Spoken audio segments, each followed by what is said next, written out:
Hey, good afternoon, everybody. It is 6 minutes past the hour of 3 o'clock on Super Talk 99.7. I am Brian Wilson. I am your friend and radio buddy, and I am here till 7 o'clock. We're going to be bringing you all kinds of news and information that you can use. And the whole idea is that we'll drive home a few salient points and try to drive the liberals just a little bit crazy. That's why we call it The Drive. Well, also because you're in the car and you're driving, many of you. We are so glad that you're with us on this rather hot. I mean, as nice as it was yesterday, it's amazing how things have changed. It's 90 degrees right now, and the humidity is it's oppressive, is what I would call it. I mean, oppressive humidity. And now, you're getting, as you heard in the weather forecast there, all the advice you need. So let me tell you, I'll give you the advice. It's hot. Stay out of the heat if you can. And drink water. Drink lots of water. You can't get enough water. All right? So, I don't want to be that person who says, like running with sharp objects, you can fall and hurt yourself. Don't do that. I don't like being the guy who tells you the obvious, but, apparently some people don't pay attention to things like that, and they end up getting in trouble because it gets hot, and then they pass out, and you say, what happened? Well, I didn't drink enough water. That's right. Drink a lot of water, and hopefully you won't pass out. That's my sage advice for the day.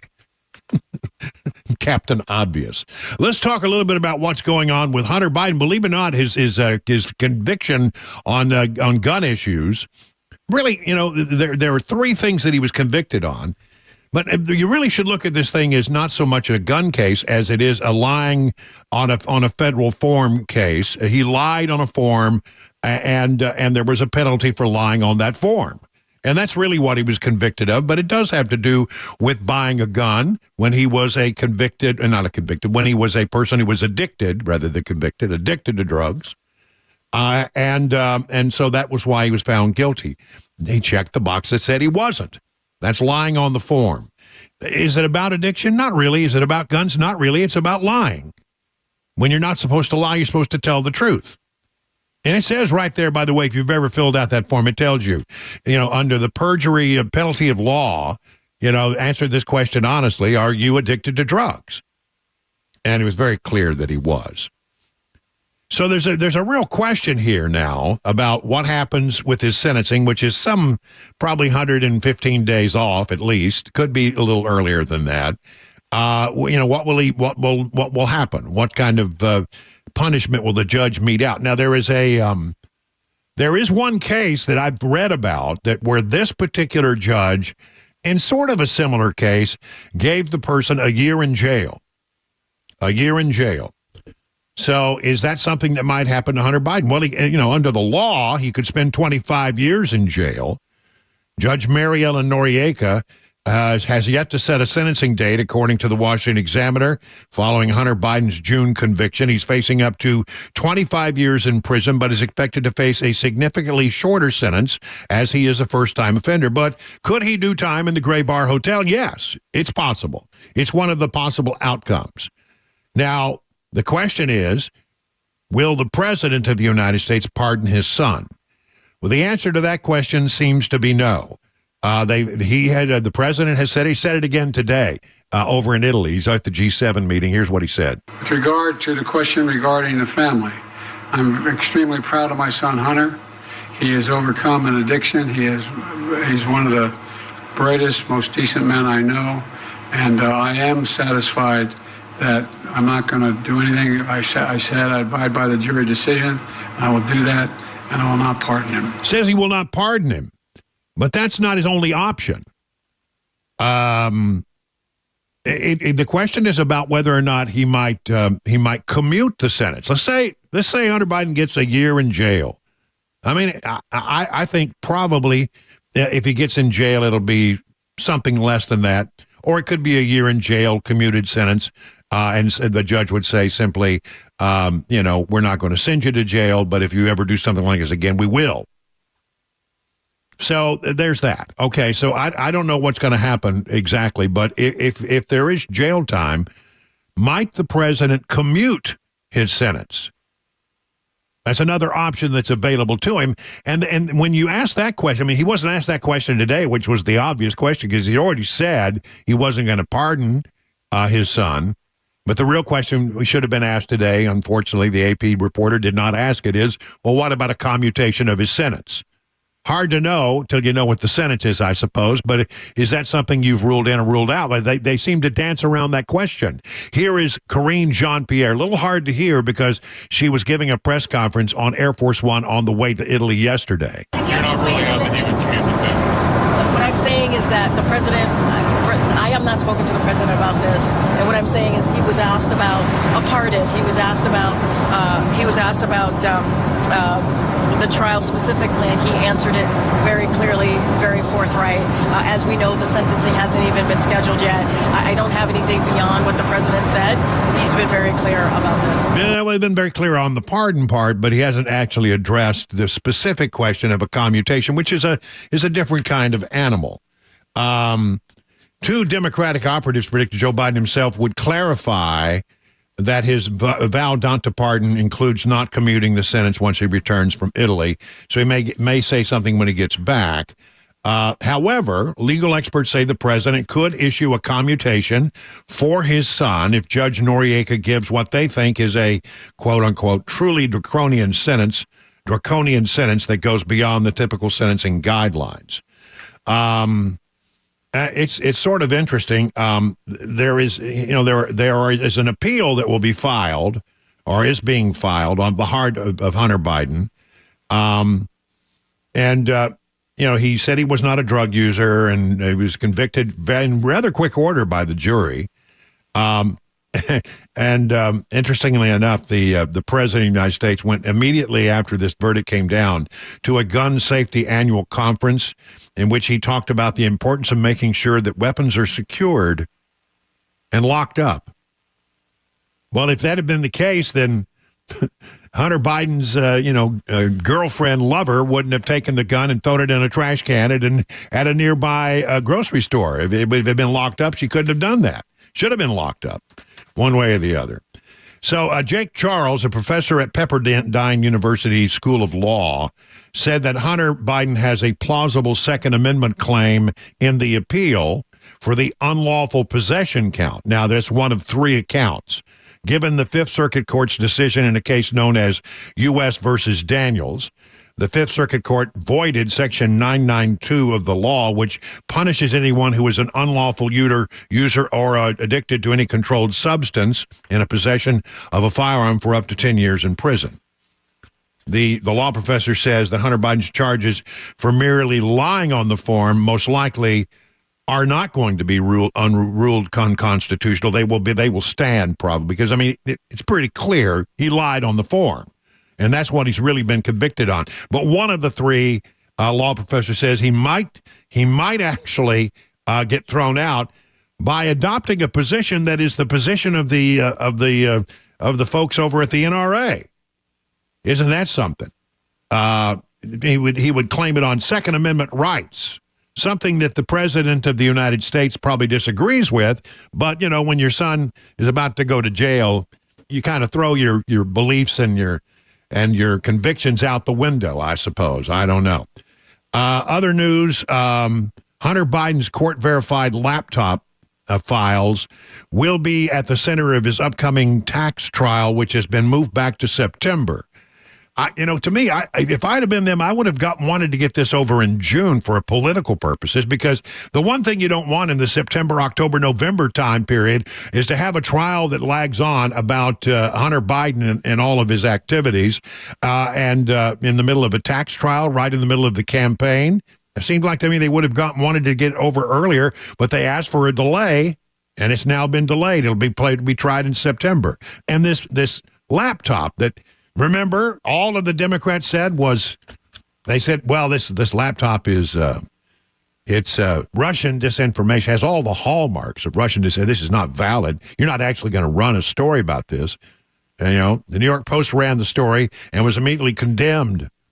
About 50 national security people got together, put a list, and said, this has all the hallmarks of Russian disinformation, something that the president repeated during the debate with Donald Trump. Turns out, of course, it wasn't Russian disinformation. It was real, and it always was real, and that the New York Post was right and everybody else was wrong. When they condemned the New York Post for sharing Russian disinformation. But it's going to be, again, as it was in the gun trial, exhibit number 1 at the tax trial. So I guess it's valid now. There's no doubt about that. And I think this tax trial is just going to be as open and shut as the gun case was. It's clear that, he was not paying his taxes. And so one way or the other, I think he's in trouble then later this year when the tax trial starts. As I mentioned, the President of the United States is over at the G7 meetings of world leaders. It's when all of the great democracies of the world get together, and the United States, which used to be a great democracy. Under Biden, not so much. Joe Biden is in Italy for the G7 on Thursday, according to redstate.com. A lot of different incidents have occurred where he looked awkward and embarrassing on the world stage. Literally, this is the world stage. At one point, Biden shuffled over to the host, Italy's Prime Minister, Giorgia Meloni. He hugged her and kissed her hair. Yes, he kissed her hair. I don't know why. They traded pleasantries for a few moments. Then Meloni asked him to sign something over on the side. And then he awkwardly saluted Meloni as he was leaving the stage. Why would you salute another world leader? It's bizarre. He does that a lot. He salutes people that don't need to be saluted. Not sure why he saluted her. They write in Red State he shouldn't be saluting another world leader, but apparently everybody but Biden knows that. All the leaders got together for a family photo. They're all either smiling or looking serious for the photo, except Biden, who appears to be grimacing. And then once again, the other world leaders apparently had to help Joe Biden, who seemed confused about where he was supposed to go.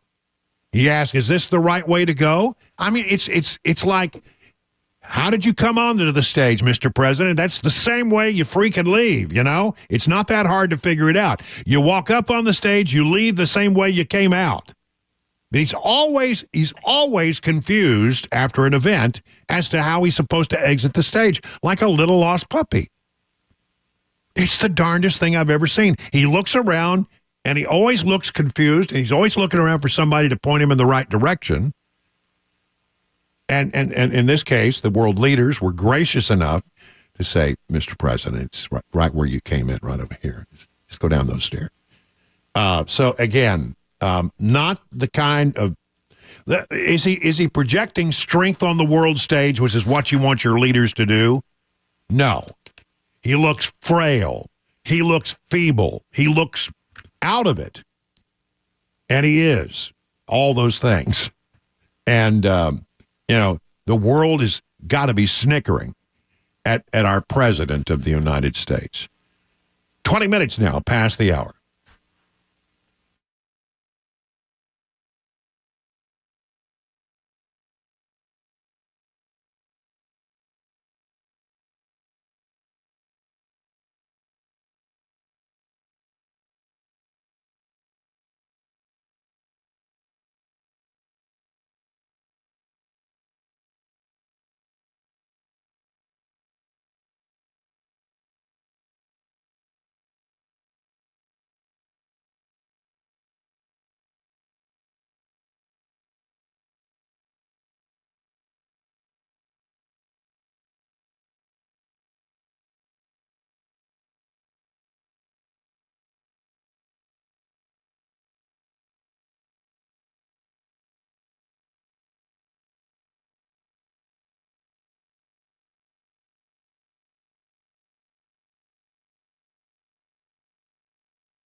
The guaranteed offer is the easiest way to sell your home.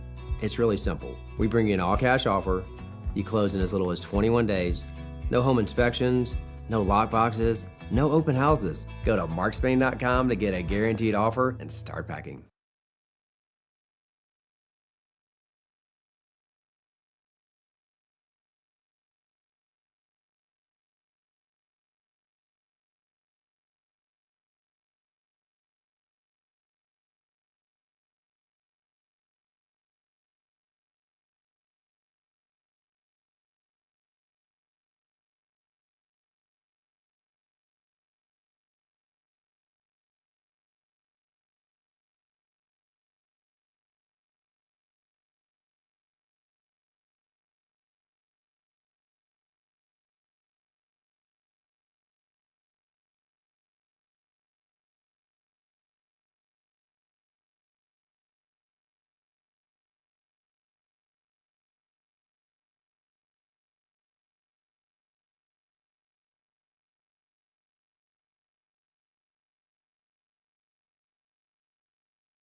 President Biden at the G7 summit, in Italy. He was responding to a whole host of questions, including those about his son's recent conviction. We'll have that story.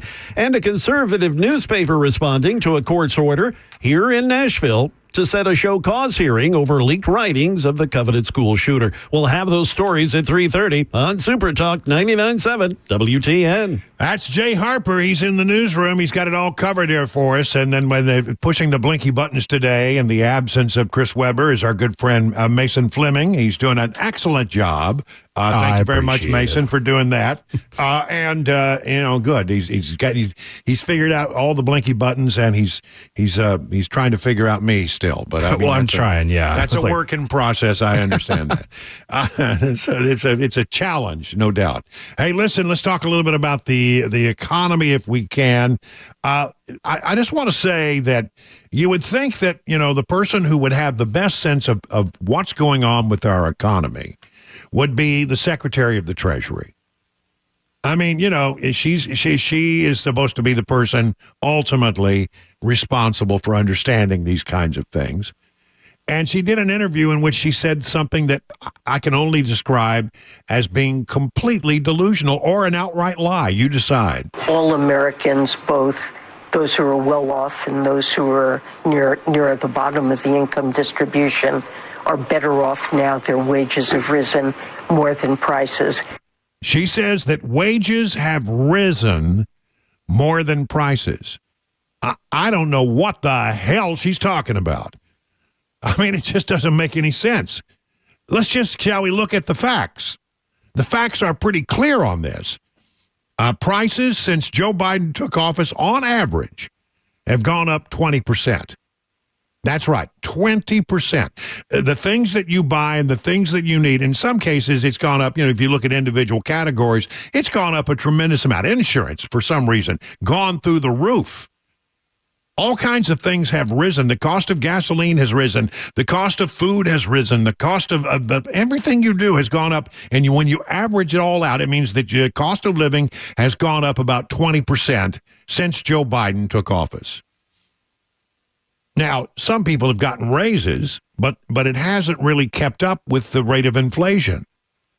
when you really look at real earnings, average weekly earnings, they're down in that same time period just a hair under 4%, 3.9%. So your weekly earnings are down 3.9%, while prices during the same time period have gone up 20.1%. I mean, what is she talking about when she says you're better off now? All Americans, both those who are well off and those who are near the bottom of the income distribution, are better off now. Their wages have risen more than prices. It's just an outright it's outright stupidity, or maybe she's cherry picking the data. I don't know. Maybe she can find some convoluted way to explain it, but you and I know the real truth, and that's because we're living it. I don't know what's going on in her fairyland mind, but we're living it. We know that things are more expensive. You know that food is more expensive. And that's, I think, when you look at the numbers from the 2024 election and how it's all shaping up, when you look at the polling data, it's very clear that the number one issue on Americans' minds is inflation and the economy. But this administration will do anything to get reelected, including to either put out delusional statements like that or lie. It could be an outright lie. But there's no way that she could be coming up with those numbers if she looks at where the economy was when President Biden took office and where it is now. Those numbers are just, they're unassailable. Unassailable.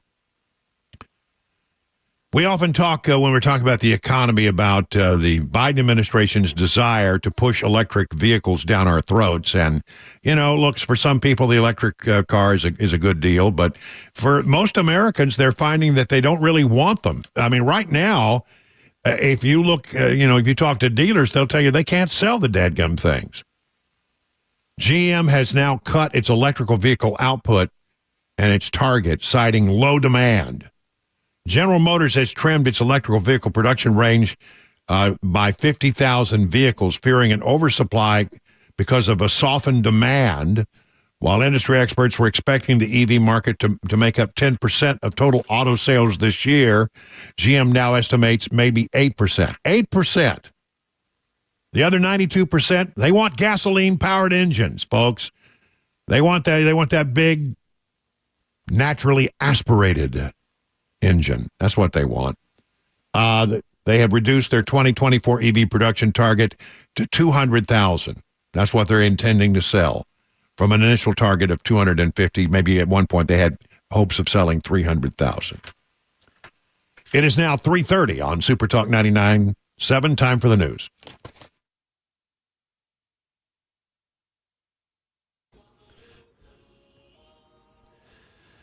Good afternoon. I'm Jay Harper with your top stories. We've got some clouds now. 92 degrees on Music Row. A complete forecast and a traffic report are coming up. At the G7 summit in Italy today, President Biden and Ukrainian President Vladimir Zelensky signing a bilateral security agreement between the U.S. and Ukraine.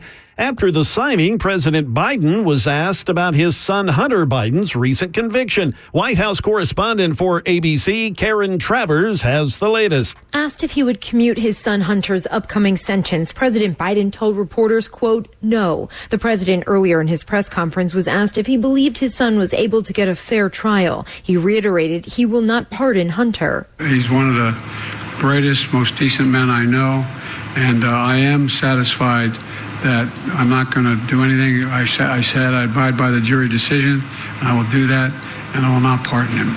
Back here in Tennessee, the Tennessee Star responding to the Chancery Court's order to set a show cause hearing after the company published leaked writings from the Covenant shooter.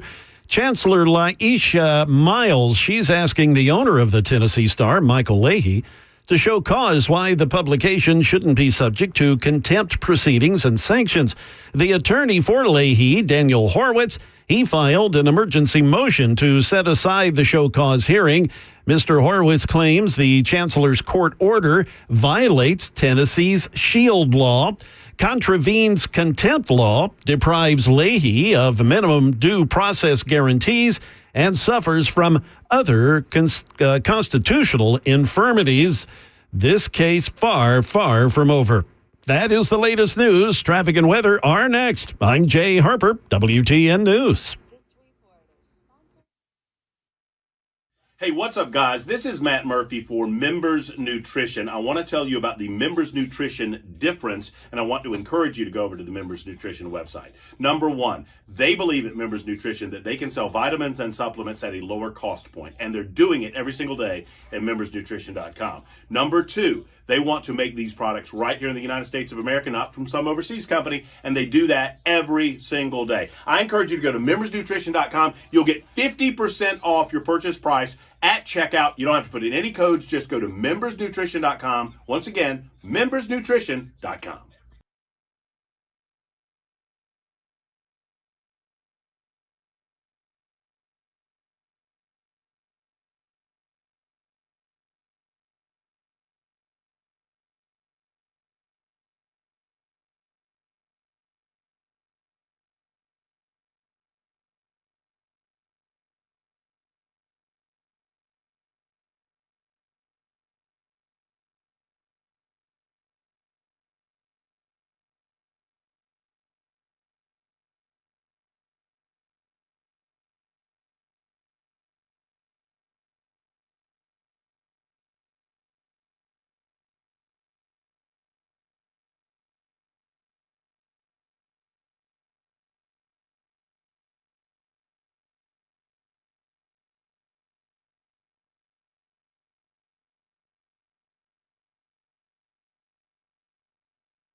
How many times have you heard someone describe something as being the gold standard?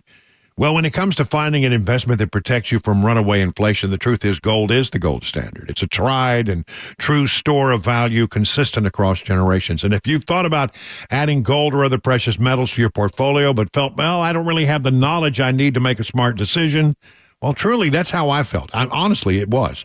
But I got the professional guidance I needed at Nashville Gold and Coin. I got stuff in the safe. I went to a visit, and I bought me some precious metals. The way this works is you make an appointment, and you'll sit down one-on-one with my friends at Nashville Gold and Coin. They'll answer all your questions, help you make the precious metals investment that is right for you. It's friendly. You'll learn a lot. You'll never be subjected to high-pressure sales pitches. Gold and silver can be a safe haven in uncertain economic times, and my friends at Nashville Gold and Coin are standing by to answer all your questions about the precious metals market. If you have some old coins laying around gathering dust, bring them along. You might be surprised to just how much they are worth. To set up that one-on-one appointment, just go to NashvilleGoldandCoin.com. That's NashvilleGoldandCoin.com.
It is 38 minutes now past the hour, 3 o'clock. Brian Wilson in the chair. Glad you're with us here on this steamy day right now here in bucolic Watertown. Tell me what you got there, Mason, but I got a steamy 92 degrees. We're sitting at 92 as well. All right, 92 degrees is it then. And, nice and toasty. It's steamy. I mean, it would be limp toast, I'll tell you that for sure. It wouldn't be crispy. Not the best pairing with some scrambled eggs or something. No, I'm telling you, it's just hot. It's hot. Yeah. So, I guess, we're not quite to summer yet. We're not officially in summer yet, but unofficially, this feels like summer. And I was like, give it a week here. I mean, the Bulldog was more than happy to come and she's on the couch here behind me. She was more than happy to come in and sit under the cool air conditioning here in the studio. She didn't want to be outside, that's for sure. We are perhaps in this country in the worst national security posture we've been since before 9/11. Before 9/11, we had real problems in this country with regard to gathering of intelligence and sharing of intelligence, and we missed completely that there were, a bunch of people who came in, 24 people who with the box knives decided they were going to, take over planes and fly them into buildings.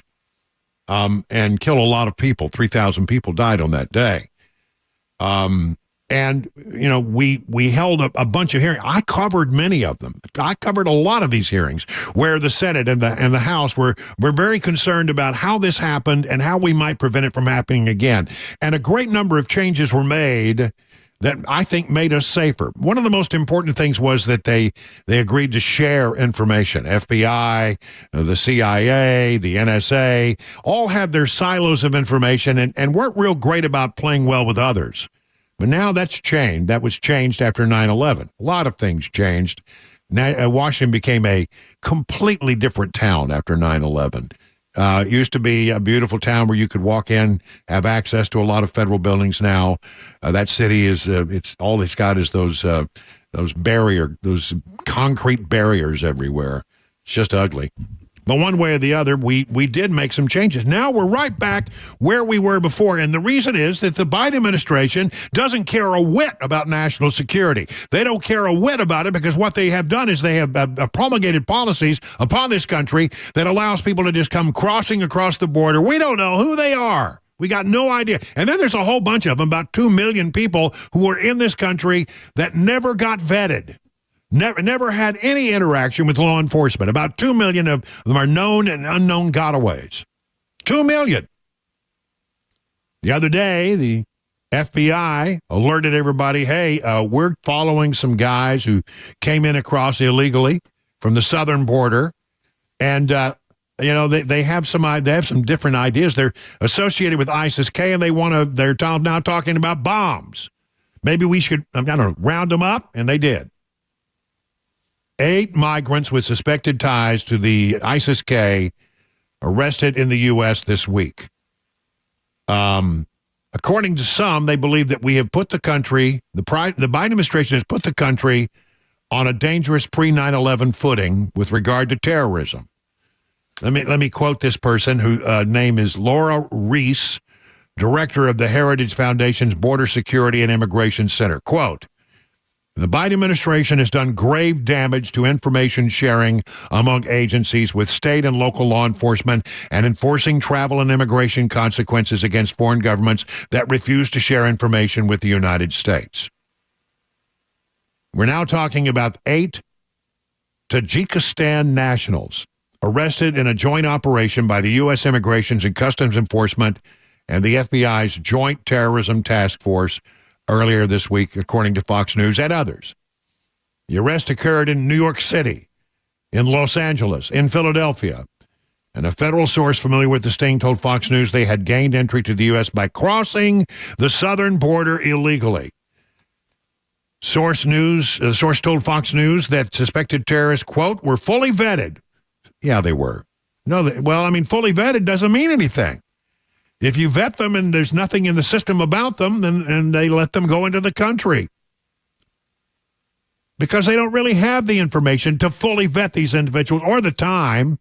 Because if they start trying to fully vet everybody who looks a little suspicious, they'll have things backed up at the border and people stacked up like planes over LaGuardia. I mean, it's going to be a mess.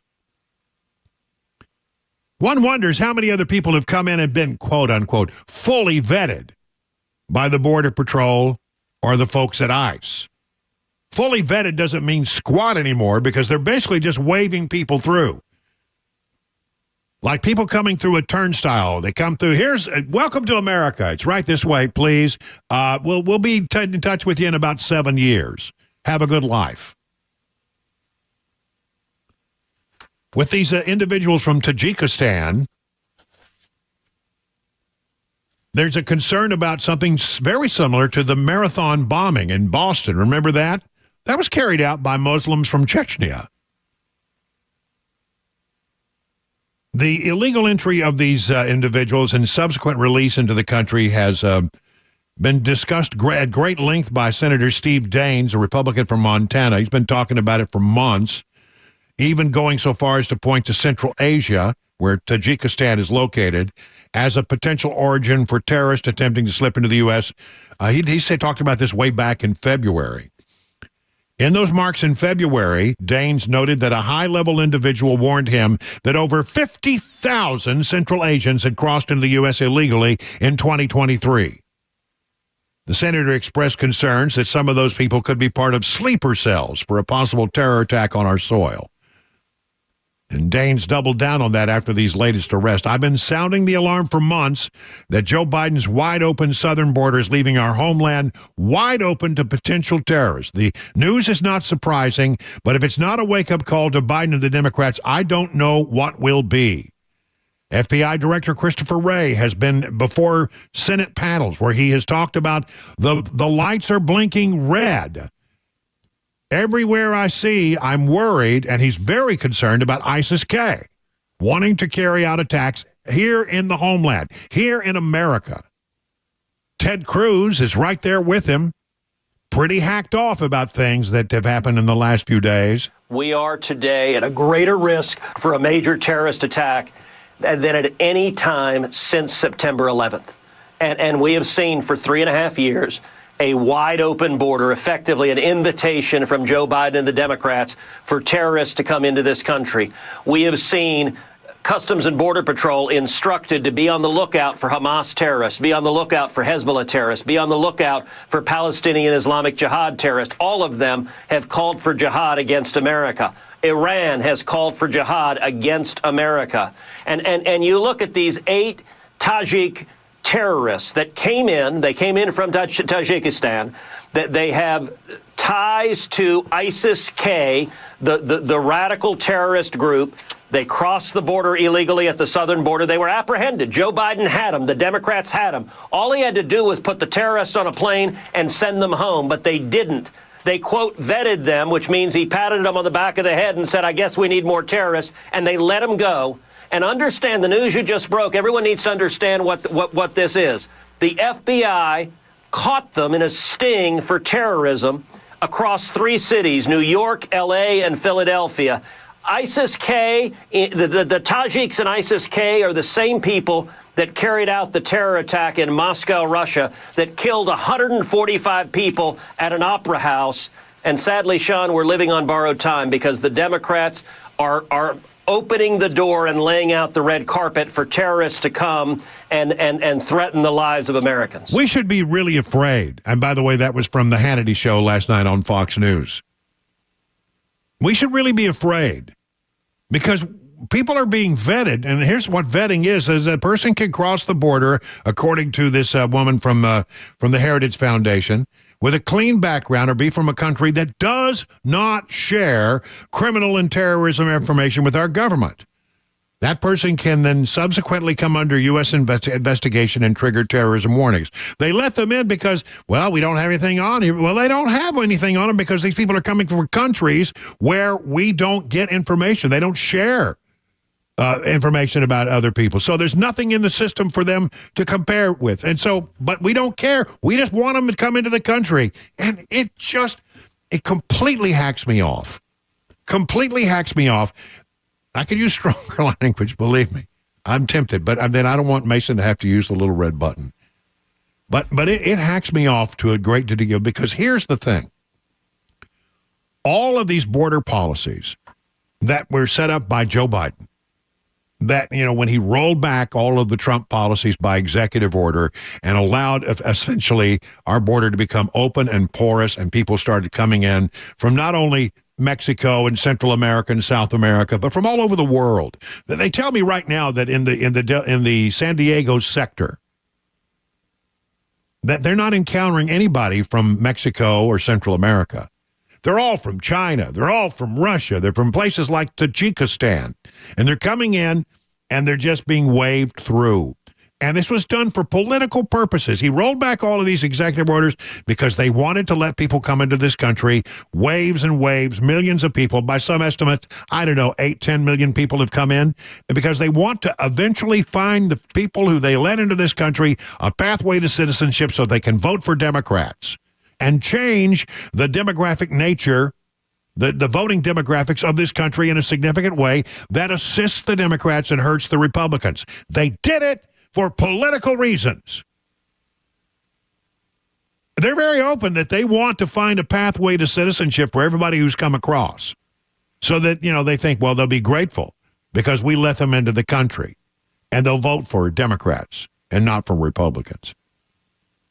That's what this is all about. They don't care about national security. Let's hope that our national security systems are working.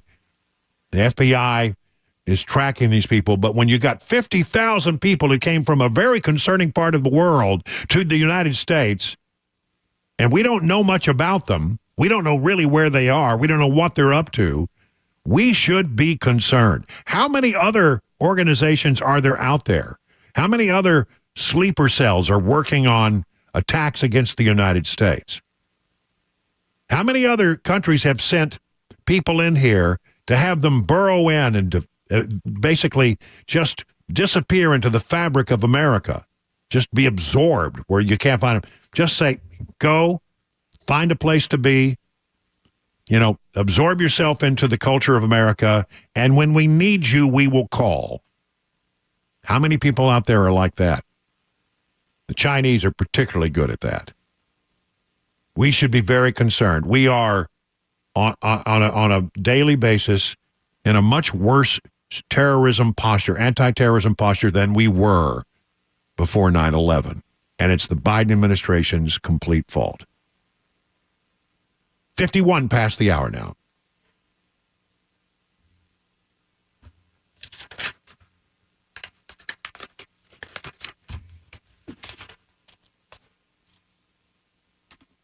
Let me tell you, if I could, about the good people over at Busy Bee.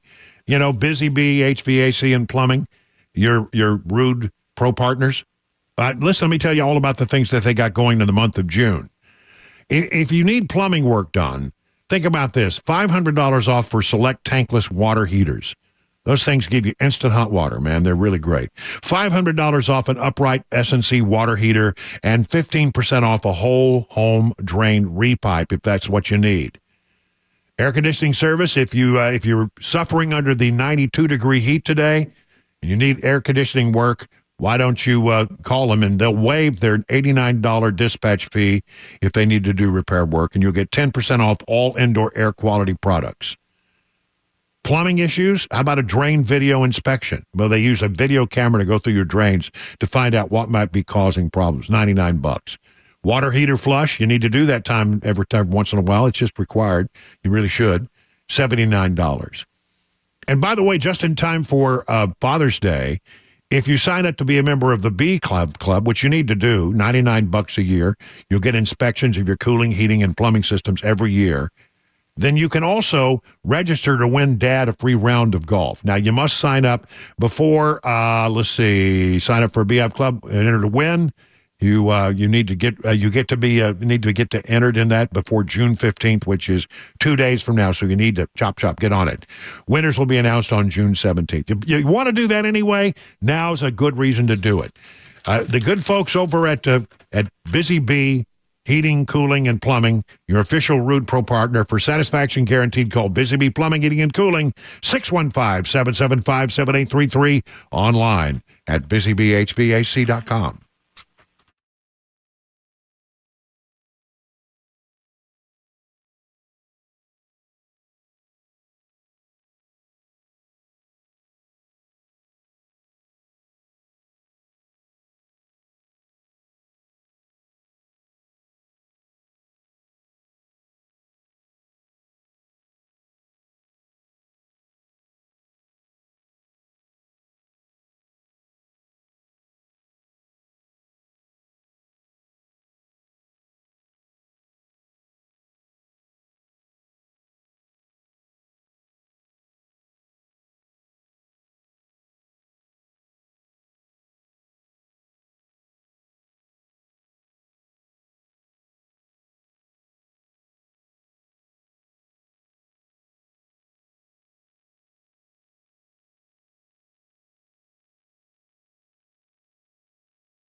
At the G7 summit in Italy, President Biden asked about a number of issues, one of which is a possible ceasefire deal between Israel and Hamas. We'll have some of what he said. The former President Trump meeting with Senate Republicans today, and the FAA commenting on issues with Boeing aircraft. We'll have those stories and more coming up at the top of the hour on Super Talk 99.7 WTN. All right. Thank you, Jay Harper. Greatly appreciate it. Taking a look at the markets, down day for the Dow, another one, but the S&P has posted its fourth straight record close. The S&P up about 12 points today. The NASDAQ up another 59 points. So mixed boards today. But listen, how about this question? How would you like it if you didn't have to pay any federal income taxes? With regard to that, former President Trump has an idea or two. Ty Draper over at Beacon Capital Management is standing by with more on that. Good afternoon, Ty. Hey, Brian. Former President Trump is on the road and he's talking all things taxes. Trump spoke with GOP lawmakers earlier today about eliminating our income tax system by imposing an all-tariff policy on foreign imports. Now, during Trump's first term, he imposed several tariffs on products ranging from steel and aluminum to solar panels, which ultimately brought back about $80 billion back to the U.S. And then later in the day, Trump met with over 80 CEOs pitching lower corporate taxes, less business regulations, and extending provisions of the Tax Cuts and Job Acts of 2017 set to expire in 2025. I think as you see this election getting closer, expect more and more talk on taxes, inflation, in our economy. All right. Thank you very much, Ty. Greatly appreciate it. Find out about Ty Draper and John Maxon and all the good people over at Beacon Capital Management, the things they can do for you, help you get ready for retirement by going to askbeaconnow.com. 59 past the hour now. And by the way, speaking about Beacon, are your retirement assets structured to minimize taxes? Might be hard to believe, but many hardworking Americans just like you could be overpaying on taxes in retirement. You can be taxed on your IRA, your 401k, any other tax-deferred retirement accounts. But Beacon Capital Management is here to give you a peace of mind. With threat of massive tax increases around the corner, your nest egg could be in trouble unless you take advantage of defensive tax-saving strategies now. Defend your hard-earned retirement savings by scheduling a free retirement tax reduction analysis today. No cost, no pressure, no obligation. If you've saved more than $250,000 for retirement, don't wait any longer. Schedule your free retirement tax reduction analysis from Beacon. Call this number, 615-488-9303, or visit Ask Beacon Now for more details.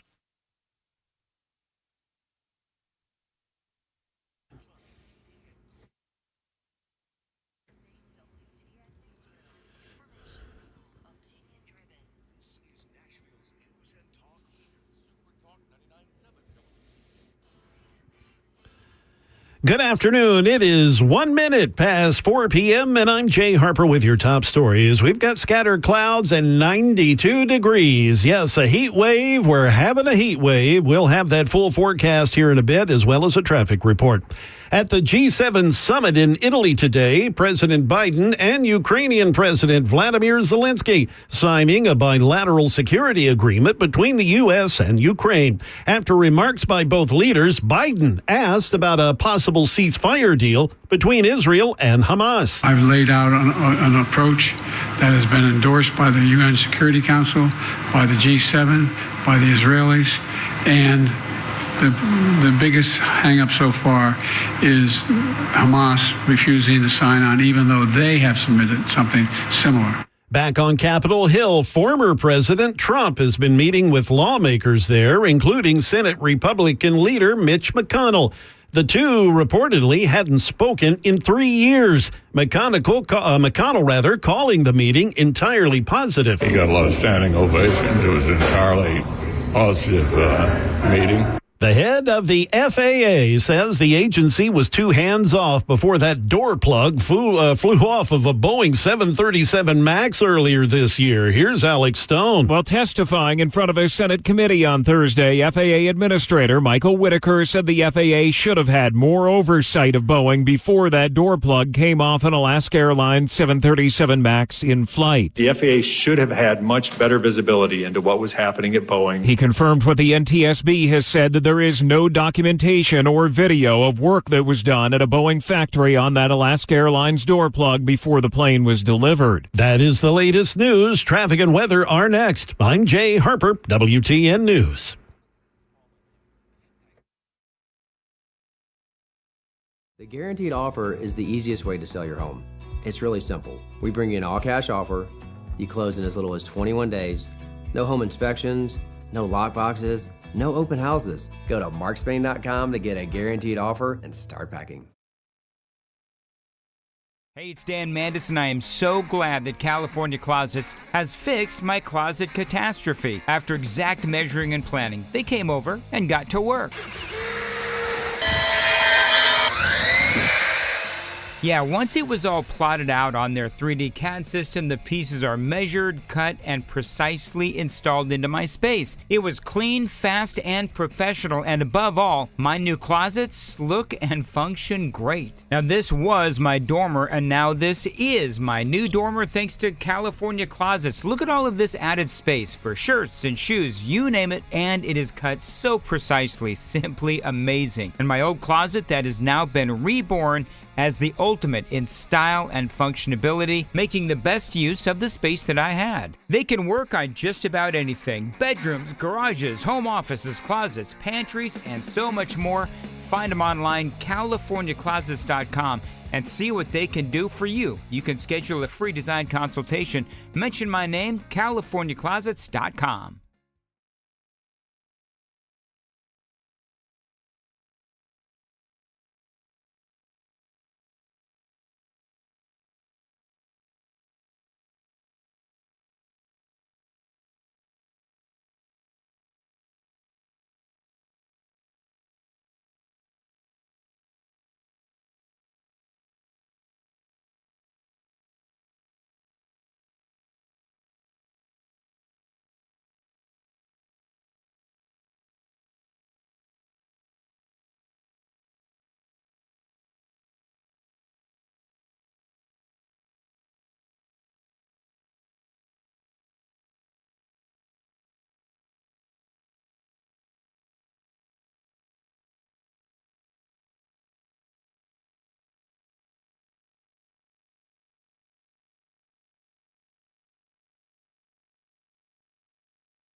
Good afternoon, everybody. It's 7 past the hour now of 4 o'clock. We're into hour number 2 of the drive on this rather steamy day. The temperature keeps going up.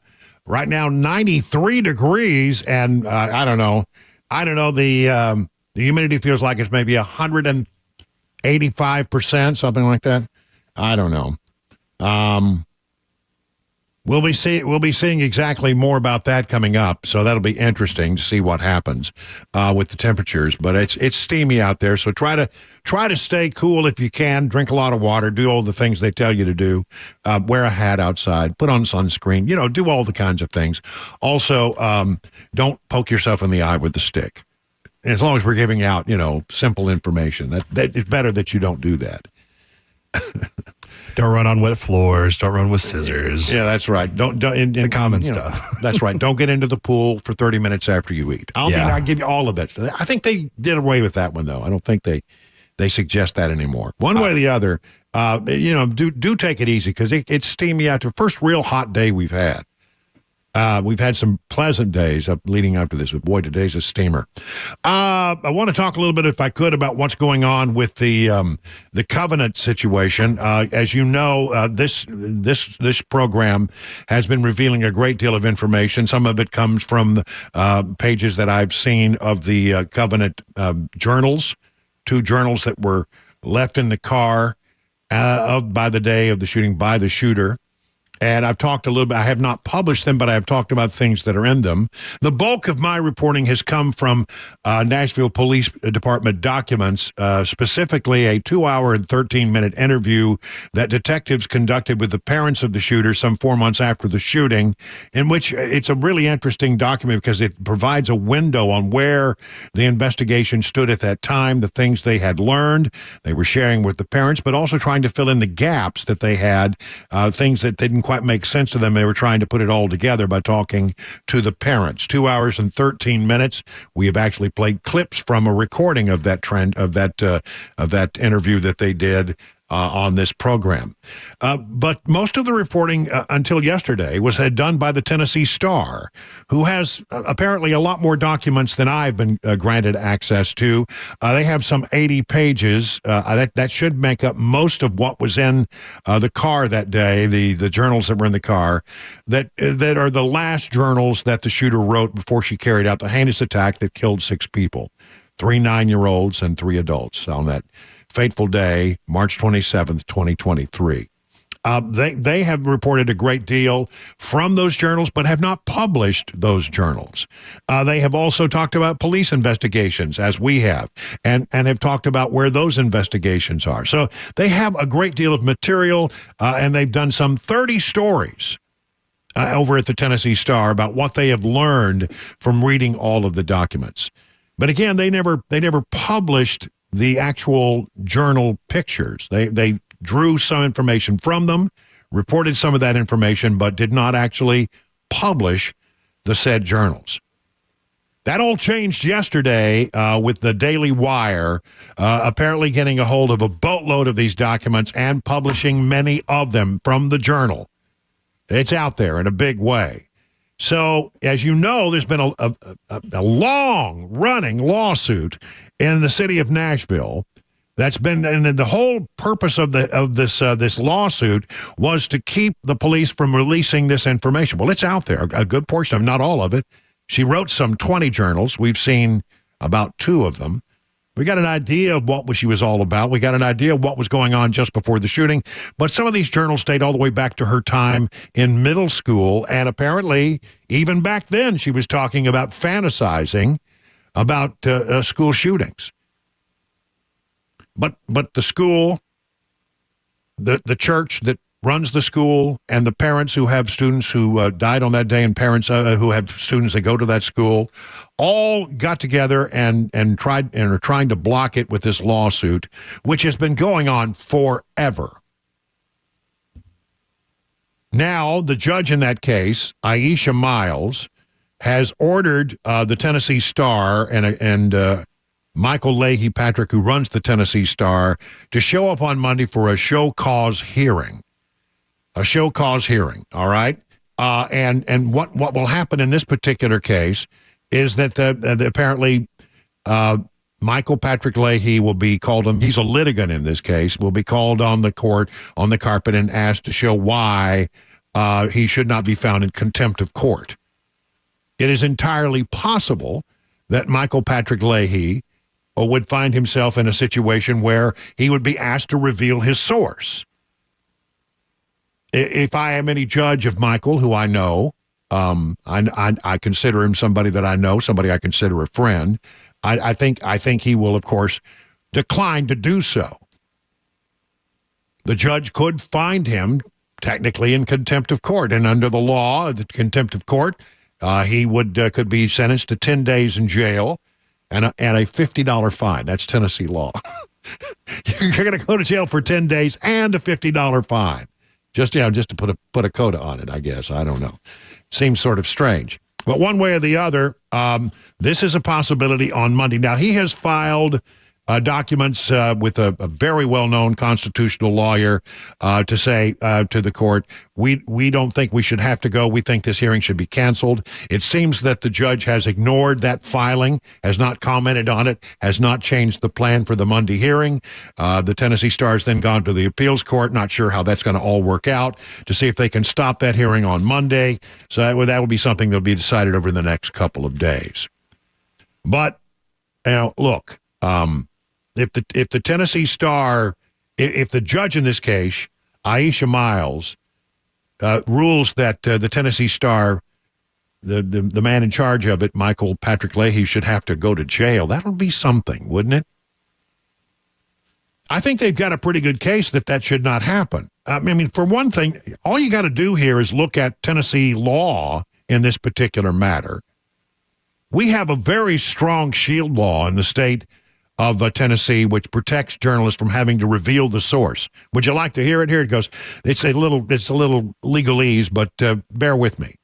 A person engaged in gathering information for publication or broadcast connected with or employed by the news media or press, or who is independently engaged in gathering information for publication or broadcast, shall not be required by a court, a grand jury, the General Assembly, or any administrative body to disclose before the General Assembly or any Tennessee court, grand jury, agency, department, or commission any information or the source of any information procured for publication or broadcast. Period. Pretty clear, huh? So why is this judge still going forward with this hearing with such a shield law? I mean, they're not going to be able to get any information out of him. He doesn't have to say it, and the law protects him. It's very clear. Protects journalists. Let me tell you something. This is a great shield law. As shield laws go for journalists, this is about as strong a language as you could hope for. But one way or the other, because he is a litigant in the case, he's going to be hauled into court on Monday, it seems, unless something happens with the appeals court, and he's going to have to explain himself. Shouldn't happen. Shouldn't happen. I don't know what this judge's problem is, but the judge, with all due respect, doesn't seem to understand the law in this particular case. Additional reporting on the covenants from these documents. The Tennessee Star reports that Audrey Hale, the covenant shooter, was prescribed an anti-anxiety drug associated with mania, hostility, and irritability. He knows this because apparently they have obtained images, I guess gathered by police, I'm just assuming, of prescription bottles they found, and describes them in great detail, and they know about this particular drug.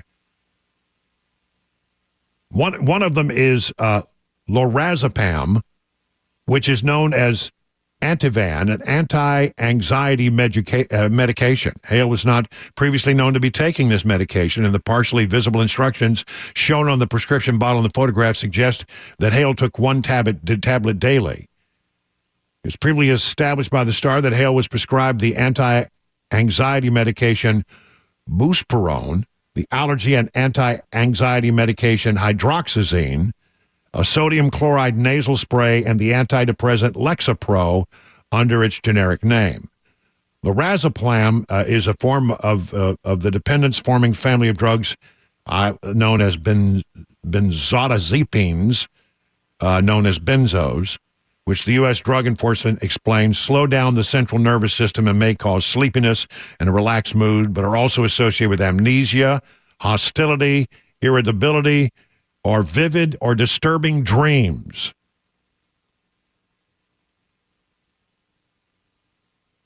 The American Addiction Centers explain the short-term side effects of lorazepam include sedation and feelings of dizziness, weakness, and unsteadiness. Over the long term, some individuals can form a physical dependence on the drug that can result in withdrawal symptoms upon sudden use, and those with personality disorders may be more susceptible to developing a physical dependence on the drug. Less frequent side effects: confusion, lack of coordination, depression, fatigue, headaches, restlessness, change in libido, memory problems. And if you take a couple of these drugs together, it can increase the risk of side effects for both drugs. So she was on a lot of medications. I think the big looming question about all of this stuff is whether or not any of her doctors, physicians, psychiatrists, psychologists, therapists, had a whole bunch of different people that worked with her over the course of some 22 years. Since she was like 6 years old, she has been going through all of this treatment. And police believe they have evidence, according to the documents that I've seen, they believe they have evidence that suggests that at some point, one doctor was told by the shooter before the shooting that she had fantasized about carrying out a school shooting. That should have triggered a mandatory report to officials. There is a law in Tennessee that says you have to report such information to prevent the person from harming themselves or others. Now, did that happen? That's the big question. And we don't know the answer to that. Did that happen? And if it did happen, what was the follow-up? What was the reaction? What did they do to make sure this person wasn't a danger to themselves or others? Wouldn't carry out the fantasy of a school shooting. What did they do? Who did they notify? And if they notified police, what action did police take? There's a lot of unanswered questions in all of this. And as we get deeper and deeper into it, it seems to me that the public's right to know is being well served by the release of these documents. And the public is not well served by a judge who thinks that somebody who released documents like this to the public, which is what a journalist should do, somehow should be thrown in jail. The public would not be well served by that. It is 20 minutes now past the hour of 4 o'clock on Super Talk 99.7.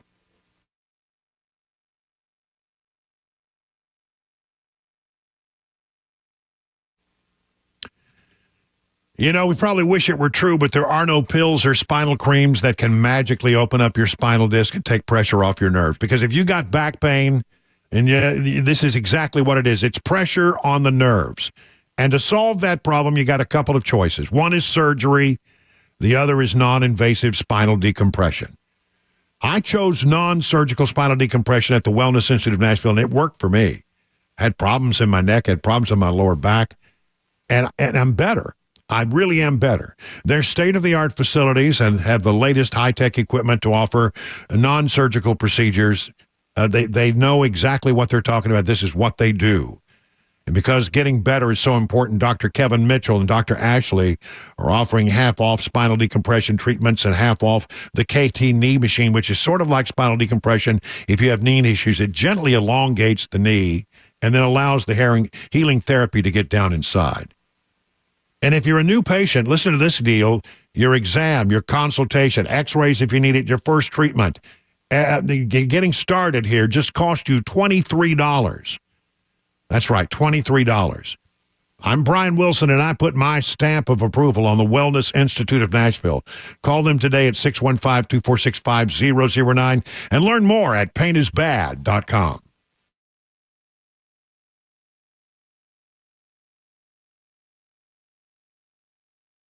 Hey, what's up, guys? This is Matt Murphy for Members Nutrition. I want to tell you about the Members Nutrition difference, and I want to encourage you to go over to the Members Nutrition website.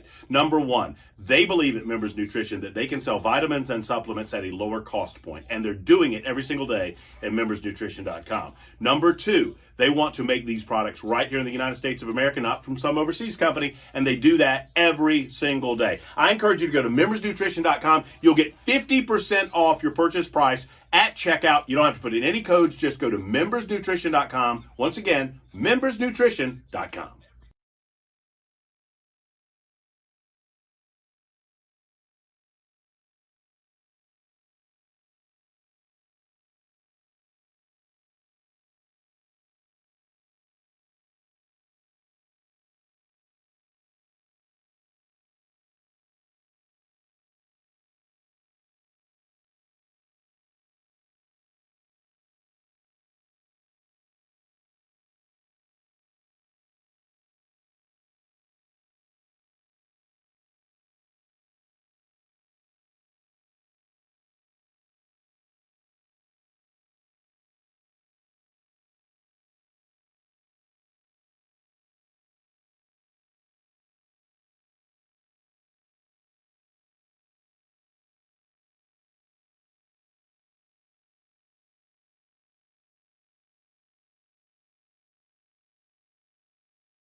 Life-threatening flooding in South Florida, and the rain isn't over yet. And we'll have today's money news. Those stories at 4:30 on Super Talk 99.7 WTN. It's 25 past the hour, 4 o'clock. Brian Wilson in the chair. How you doing today? You staying cool? Got the AC blowing? Yeah, put it on max. I'm telling you, get in the car. It's going to be hot. Hot, hot, hot. That's all right. It's summertime. You knew it was coming. Boy, I got to tell you, I have some other Tennessee news that I want to talk about here, local news, and it's not good. For some reason, educators in the state of Tennessee, and I'm not talking about, there are some great educators, there's some great teachers, dedicated individuals who truly care about their kids, and they're doing the very best they can with the resources that they have. But it is true that when you look at the state as a whole, we've got a problem with the way we're educating kids in the state of Tennessee. Third graders in Tennessee's public schools only saw a slight improvement in English language arts scores this year, and their standardized state test, with 41% reaching proficiency, up from 40 last year. So, in other words, only about 40%, 4 in 10, are reading at grade level in the third grade. Which, when you look at the reverse number, that's the number that we really should be focusing on. 59% of the third graders in the state of Tennessee across the board are not reading at grade level. That's sad. And why this is important, say, well, you get to the third grade, you're about what, 9 years old? 8, 9 years old? And when you talk to educators, they will tell you that that's a very critical time. Because if you haven't learned how to read and write on some proficient level by the time you get to be in the third grade, you're probably not going to do well in the rest of your educational experience. It's a real crucial moment in the educational experience, third grade. You either have to have those things sort of buckled down or you're going to struggle going forward. Individual scores released to districts on May 20th set off a fast-moving timeline to determine if third graders who fell short will be held back under the state's controversial reading law. To avoid retention, those students must either pass on a retake, they must meet exemption standards, there are some ways you can be exempt from this, or opt into tutoring for the entirety of the fourth grade. Not all students qualify for the tutoring option alone. The release also shows that fourth grade English language arts scores showed modest gains, 46% scoring proficient, up from 44% last year. Fourth graders who fell short of the state reading standard test last year when they were third graders but opted into the tutoring must pass the section of the test or hit an individual growth goal. If they do not, the reading law leaves it up to parents and school leaders to decide if those children should be held back or sent to the fifth grade with more tutoring and academic support in place. The overall numbers released Thursday do not reflect exemptions, which are up to districts to sort out and apply. This according to the Tennessean. While 60% of third graders fell short of the state reading law, rolled out for the first time last year, only about 1.2% were ultimately held back. Isn't that interesting? Final decisions for third graders must be made at least 10 days before school starts. So a lot of kids apparently are not being held back, even though the law suggests that they should be. And there's so many options. It's like there are a lot of ways around it. Yeah. Well, we'll send you on to the fourth grade, but you're going to need a little extra help. Well, that's good. I suppose I think that's good. But I guess we need to get back to the original equation here. Kids going into kindergarten, first grade, second grade, and into third grade should be reading it better than, 59% should be reading better than they are. Congratulations for those who are meeting the goal. That's great. But what's happening in the kindergarten, first grade, second grade, third grade, where so many of these kids end up taking the test and they fall short of where they should be when it comes to English language arts, reading and writing? How can we fix that? What are we doing to make sure that, early education, I think that when you put money into early education, it's probably one of the best investments that we can make.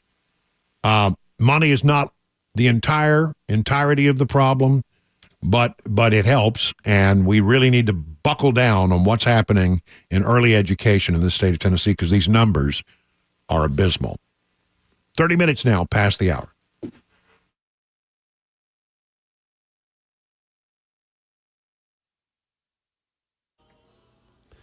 Good afternoon. It's 4:30. I'm Jay Harper with your top stories. We're looking at mostly sunny skies now. We've had clouds kind of off and on today, but mostly sunny. 92 degrees currently.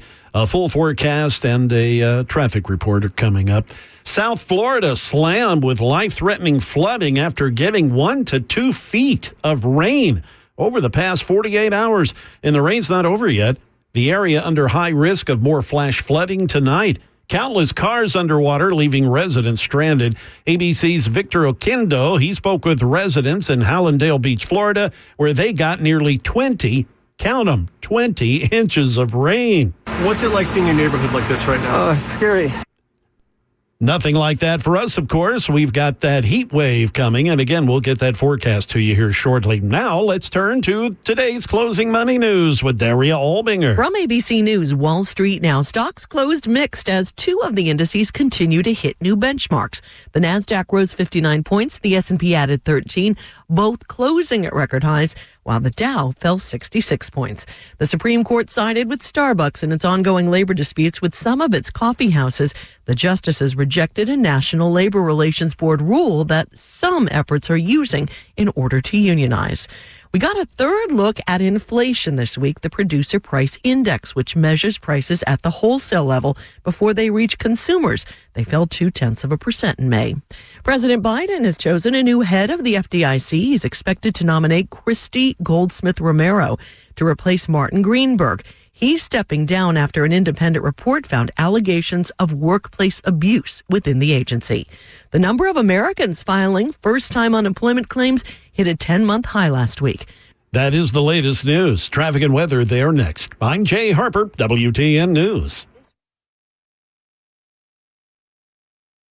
Hey, it's Dan Mandis, and I am so glad that California Closets has fixed my closet catastrophe. After exact measuring and planning, they came over and got to work. Yeah, once it was all plotted out on their 3D CAD system, the pieces are measured, cut, and precisely installed into my space. It was clean, fast, and professional, and above all, my new closets look and function great. Now, this was my dormer, and now this is my new dormer thanks to California Closets. Look at all of this added space for shirts and shoes, you name it, and it is cut so precisely, simply amazing. And my old closet that has now been reborn as the ultimate in style and functionability, making the best use of the space that I had. They can work on just about anything: bedrooms, garages, home offices, closets, pantries, and so much more. Find them online, CaliforniaClosets.com, and see what they can do for you. You can schedule a free design consultation. Mention my name, CaliforniaClosets.com.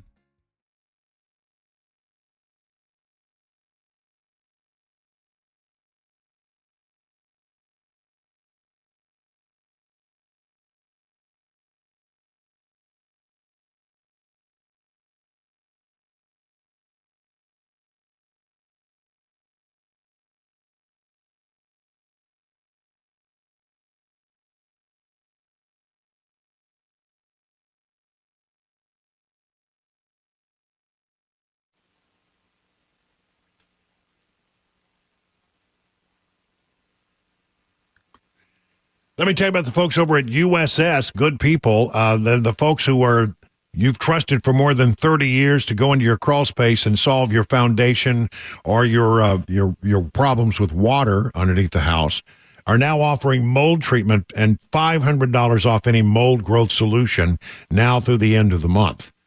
They're the most trusted and experienced crawl space repair company in Middle Tennessee and Southern Kentucky.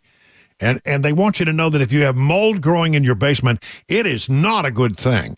You need to be able to breathe easier because, the air in your basement ends up in your house. You start breathing those mold spores, and it's just really not good for your health. But they have a way to fix that problem. It's called the 3-step RTE process. First, you remove the mold that's there. Okay. That gets the problem solved for a short while. But then you have to treat it so the mold doesn't come back. And then after you remove and treat, you then need to encapsulate the entire area. That's right. They don't just remove the growth, because you'll never rid your home of mold if you don't get to the root of the problem and take steps to prevent mold from returning. And the USS RTE mold treatment does just that. And right now, $500 off the RTE process. Don't wait. Humidity is rising. Call now. Get $500 off the USS mold treatment process. The space will be warranted when it's all done. USS is here to help all your foundation and waterproofing needs, and now they can help you if you have a problem with mold in your crawl space. Learn more at USSTN.com or call this number, 615-488-7855.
It is 38 minutes past the hour of 4 o'clock. Hey, how you doing out there, everybody? I'm Brian Wilson. I am your friend and radio buddy, and we're glad that you're with us here on The Drive as we bring you news and information. I mean, you're going to be in the car for what, 45 minutes to an hour? You might as well learn something while you're there. Use that time. That's what The Drive is all committed to, making sure that we bring you up to speed. You know, life is busy. I get that.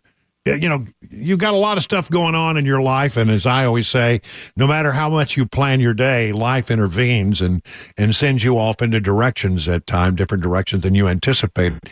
But you've got this window of time in the car, right? I mean, most of you are getting into the car, you're driving home, you're picking up the kids, you're coming home from work, etc. You're stopping and running errands on the way home. So you got about an hour or so in the car. Use that time productively. Listen to this program, and then we'll bring you up to speed on everything that's going on. Then when you get home, you know, you can go on and do other things, knowing that you're aware of what's going on in the world around you. We like to do the 2024 update, and I'll tell you, we got a lot of interesting things here. I do have a few numbers. I'm not going to overwhelm you with numbers today because I know, honestly, sometimes numbers don't translate well when you're just listening to a bunch of numbers, but I'll give you some broad picture numbers here. The AARP people, who, you know, look out for old people, say that in Arizona, which is a battleground state, they have overall Trump up by 4. Marist comes up with, in a Pennsylvania poll, which is a battleground state for sure, they have Trump up by 2. Let's see, what else? Popular vote, real clear politics averages. When you look at the popular vote in a two-way, Trump is only leading by 0.4, but he's leading 0.4. But in the five-way, which includes Trump and Biden and West and Stein and RFK Jr., Trump leads by 2.9 in the popular vote. Battleground is where he's making his biggest surge, and in the battleground states, on average, Trump leads by 3.2%. So, again, I can't remember the last time I saw a poll where Trump leads. I mean, some of the general election numbers, it basically is tied when you look at a general election number. But that's not how we elect presidents. We elect presidents by accumulating the right number of electoral college votes, and you gotta play the electoral college game if you want to be the president of the United States. And to win the electoral college votes that you need, you got to win some of these battleground states. Trump's ahead on average, 3.2. I mean, he's got North Carolina. They've been talking about that being a battleground state. He's up by 5, more than 5 in North Carolina. He's up by more than 5, I think it is, in Nevada, and doing very well in Arizona. It's really those Rust Belt, Minnesota, Michigan, Pennsylvania. For some reason, I think we should add Virginia because Virginia's a tie. It's a dead even tie. It's definitely, I think, become a battleground state, and Trump is in the hunt there. But, again, those are the numbers. Let's move on to some other things that I think are very important about the election. Trump was meeting with the House Republicans today. Met with House Republicans, met with a few senators. They say over on South Capitol Street, just a few blocks from the House of Representatives, there is a building where the RNC conducts its meetings. It's the RNC headquarters. And he met over there on South Capitol Street. Met with Republicans from the House and Senate at what they call the Capitol Hill Club. I've been there many times for events. They sang happy birthday to him. His birthday is tomorrow. He was gifted the game ball from the big congressional baseball game the night before, where Republicans won 31-11. Wow. That's a lot of offense and not a lot of defense is what it sounds like to me. Look, it was a warm meeting. He talked about it afterwards. He said, we have great relationships here with our people on Capitol Hill. We agree just about on everything, and if there isn't, we work it out. And I've had a really great relationship with just about everybody here, just about all of the senators. And if it wasn't fantastic, it gets worked out. And we have one thing in mind, and that's making our country great. That's what he wants to do, and he talked about the need to get after the problem of inflation. We don't have success right now. We have inflation that's killing everybody. We have levels of inflation that nobody's seen for, they say 42 years, they say 53 years, and they say 75 years. I would say probably all of them are wrong. Probably we've never seen levels like this before. Well, and that's, of course, one of the things he wants to take care of. By the way, Speaker of the House Mike Johnson said that this is an important election, and we need to get it right. People recognize right now in this country that this will be the most consequential election, certainly of our lifetimes, and probably maybe in the last century or more in America. Everything is at stake. I agree with that sentiment 1,000%. By the way, how are we going to get back on good footing? How are we going to help the American people? How about this idea? I love this idea. How would you like it if you didn't have to pay any federal income tax? Wouldn't that be a thing, huh? Donald Trump on Thursday brought up the idea of imposing an all-tariff policy that would ultimately enable the U.S. to get rid of income tax. Yeah, this was in that private meeting behind closed doors. But people came out and talked about it afterwards. Talked about using tariffs to leverage the negotiating power over bad actors, according to another source in the room. The remarks show that Trump, who championed tariffs as a foreign policy multi-tool in his first term in office, is considering a drastically more protectionist trade agenda if he defeats President Joe Biden in November. This, according to CNBC. Wow. I think it was pretty much a love fest. I understand Mitch McConnell was in the room. Mitch McConnell was there. You know, Mitch McConnell hadn't been a big Donald Trump fan. Another sort of story about that meeting and what happened behind closed doors from the Washington Examiner. Former President Donald Trump offered what he believes to be a winning strategy for the 24 election, urging lawmakers to lean into tough topics such as abortion that Republicans have typically shied away from in previous cycles. That's pretty interesting. Trump said, make sure you exercise your own conscience to talk about it, to share your convictions, and do it in a way that makes sense to people. And Mike Johnson said, I think he made a good point. The states are handling the issue now, and that's where he's comfortable keeping it. We've made the point that before you can have political consensus on a difficult issue, you have to have cultural consensus. And right now, we don't have the numbers in Congress to do anything on a federal level, talking about the issue of abortion.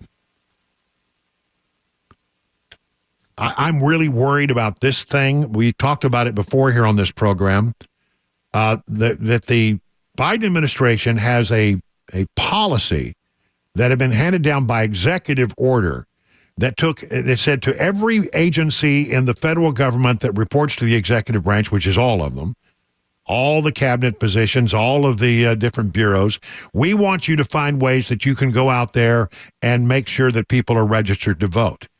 Now, they claim this is a bipartisan effort, but we know that's not in practice what is happening. Because then when they get together with groups that they're talking to try to make sure that they can work hand in hand to get people registered to vote, seems like it's a very interesting list of people. All of them have leftist ties, and none of them are conservative groups. How about that? So what they're really trying to do, and what they're trying to do, is use the levers of government, the power that you have as you're the president of the United States over all these executive branches, to tell folks to go out there and register more Democrats. House committee, of course, the House controlled by Republicans, have issued subpoenas to cabinet secretaries to get to the bottom of this. What have you done, and what have you been told you should do in this regard? They want to get to the bottom of this and point out what's happening. Elections are partisan, but our election administration should never be partisan. Boy, do I believe that's right. So that is something we got to watch. It's coming from Brian Steele, Republican of Wisconsin, chairman of the Committee on House Administration. And they got a picture here, for example, of one of these drop boxes that are used in some places, like this is in the District of Columbia. Interestingly, the whole thing is unlocked. You could just come along and throw in anything in there. Anybody could come along and mess around with that. This is important also with regard to carrying out this election. U.S. officials who track disinformation say that they have issued more warnings to political candidates, government leaders, and others targeted by foreign groups in recent months as American adversaries seek to influence the outcome of the 2024 election. This, according to the Associated Press. Without giving specifics, an official from the Office of the Director of National Intelligence, the DNI, top of the intelligence food chain, said Wednesday that the number is higher, at least in part because presidential elections draw more attention from our adversaries. The increase in notifications to targeted individuals, which began last fall, could also reflect a growing threat or the government improved detection capabilities, or both, said the official, who was one of several to brief reporters on condition of anonymity. Lawmakers from both parties have voiced worry about the nation's preparedness for foreign disinformation campaigns during the presidential election and the corrosive impact it has on voter confidence and trust in democratic institutions. But you know, what they did is they used this sometimes in a way.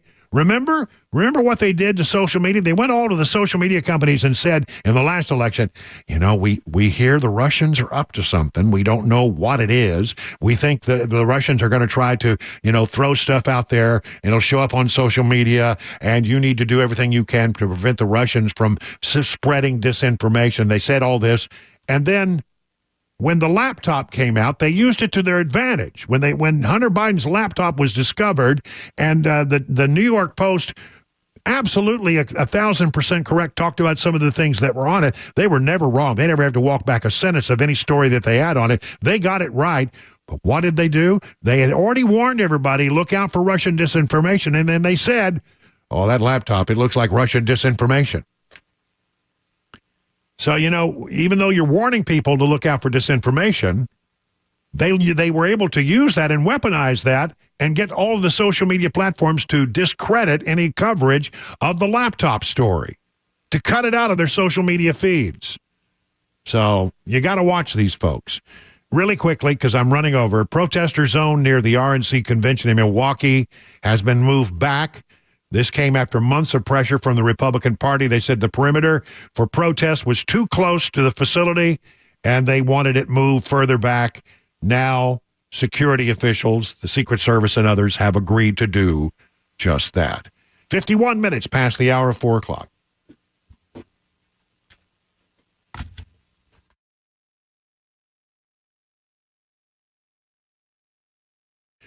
Let me tell you about the folks over at Restoration Wellness and Med Spa. They're in Lebanon, Wilson County. Let the Restoration Wellness team help you achieve your summer goals, especially if your summer goal is to lose a little weight.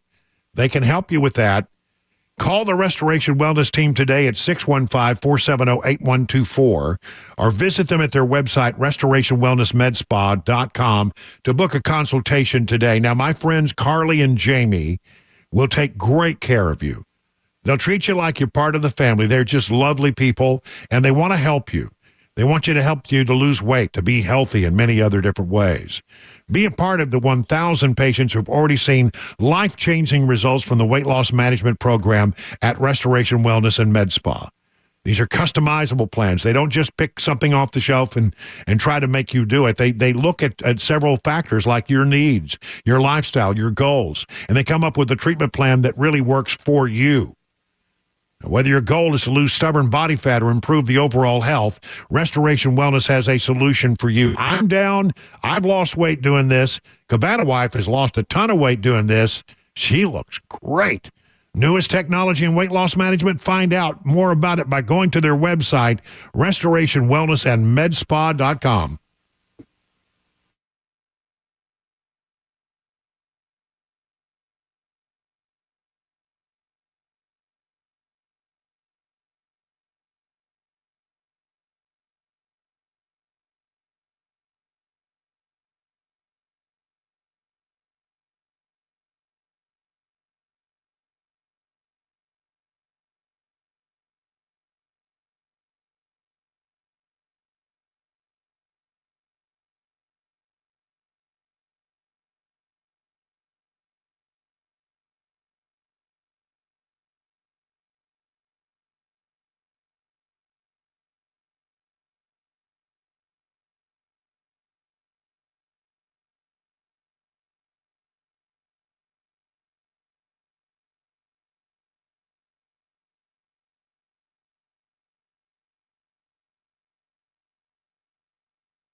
Good afternoon. Coming up on 5:01, I'm Jay Harper with your top stories. Mostly sunny, still a warm 92 degrees. A full forecast and another traffic report are on the way.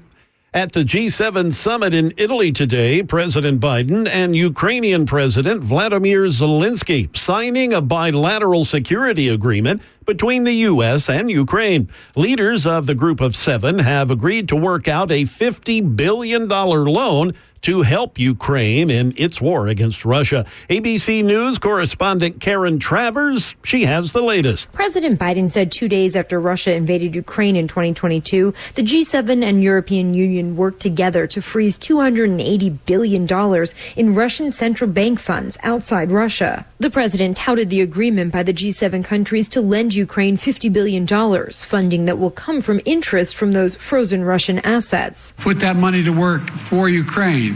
Another reminder to Putin, we're not backing down. Karen Travers, ABC News, Washington. Former President Trump back in Washington, D.C. today to meet with Republican lawmakers. First up were the House Republicans. Sources tell ABC News the meeting mostly focused on what Republicans want to accomplish if they regain the White House and control of Congress.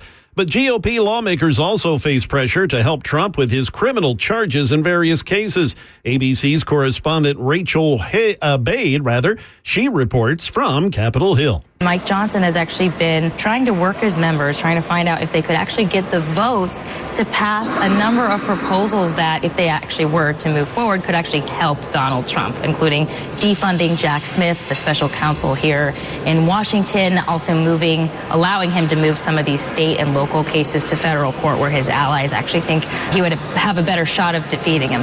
Down in South Florida, they have been slammed with life-threatening flooding after getting 1 to 2 feet of rain over the past 2 days. And the rain's not over yet. The area under high risk of more flooding tonight. Countless cars underwater, residents stranded. It is a mess. Victor Oquendo from ABC, he reports from the flood zone. Wet, and they are not going to dry out anytime soon with more rain expected. Residents here in Hollandale Beach tell me that they got nearly 20 inches in just 48 hours.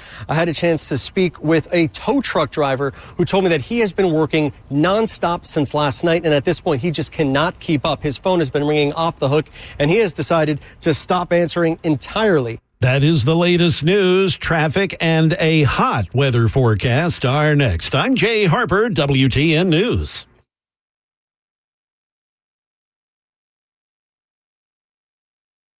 The guaranteed offer is the easiest way to sell your home. It's really simple. We bring you an all-cash offer. You close in as little as 21 days. No home inspections, no lockboxes, no open houses. Go to markspain.com to get a guaranteed offer and start packing.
Hey, good afternoon, everybody. Hour number 3 of the drive now beginning. Man, I'm telling you, we got a lot of stuff to cover here, a lot of ground to cover. You are no doubt aware that it's hot outside.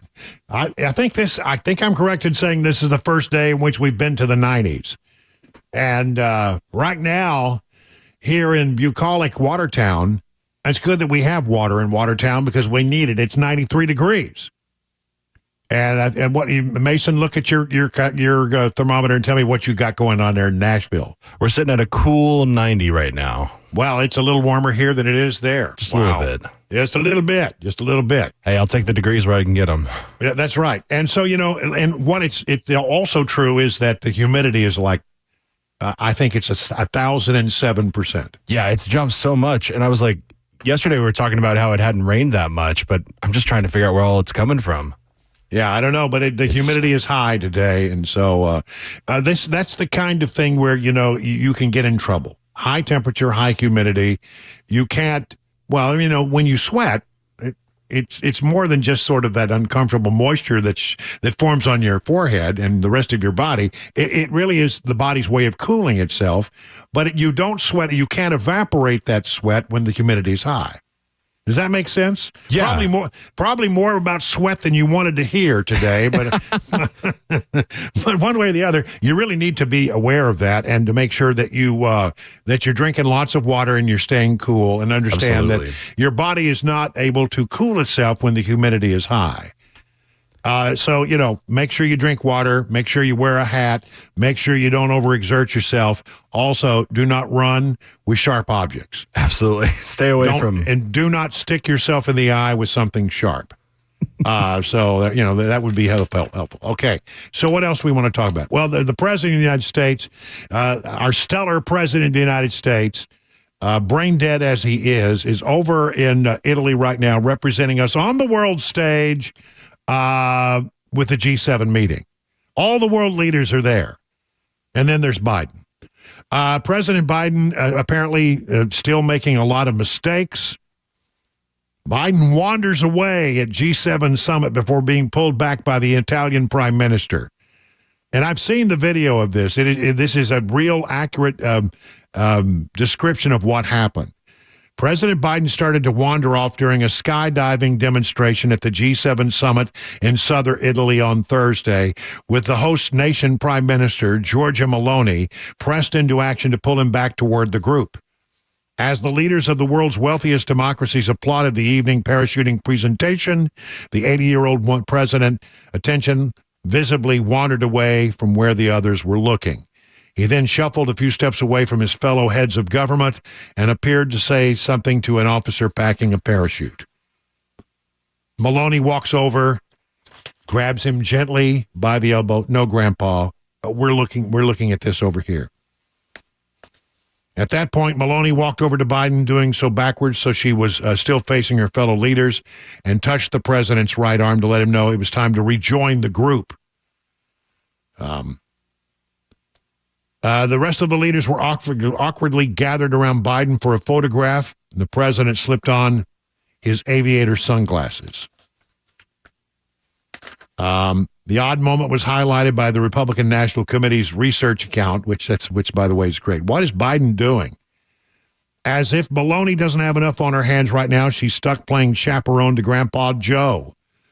The prime minister of another country had to go track him down and stop him from aimlessly wandering off. And I swear that's what it looks like. It looks like he's just aimlessly walking away.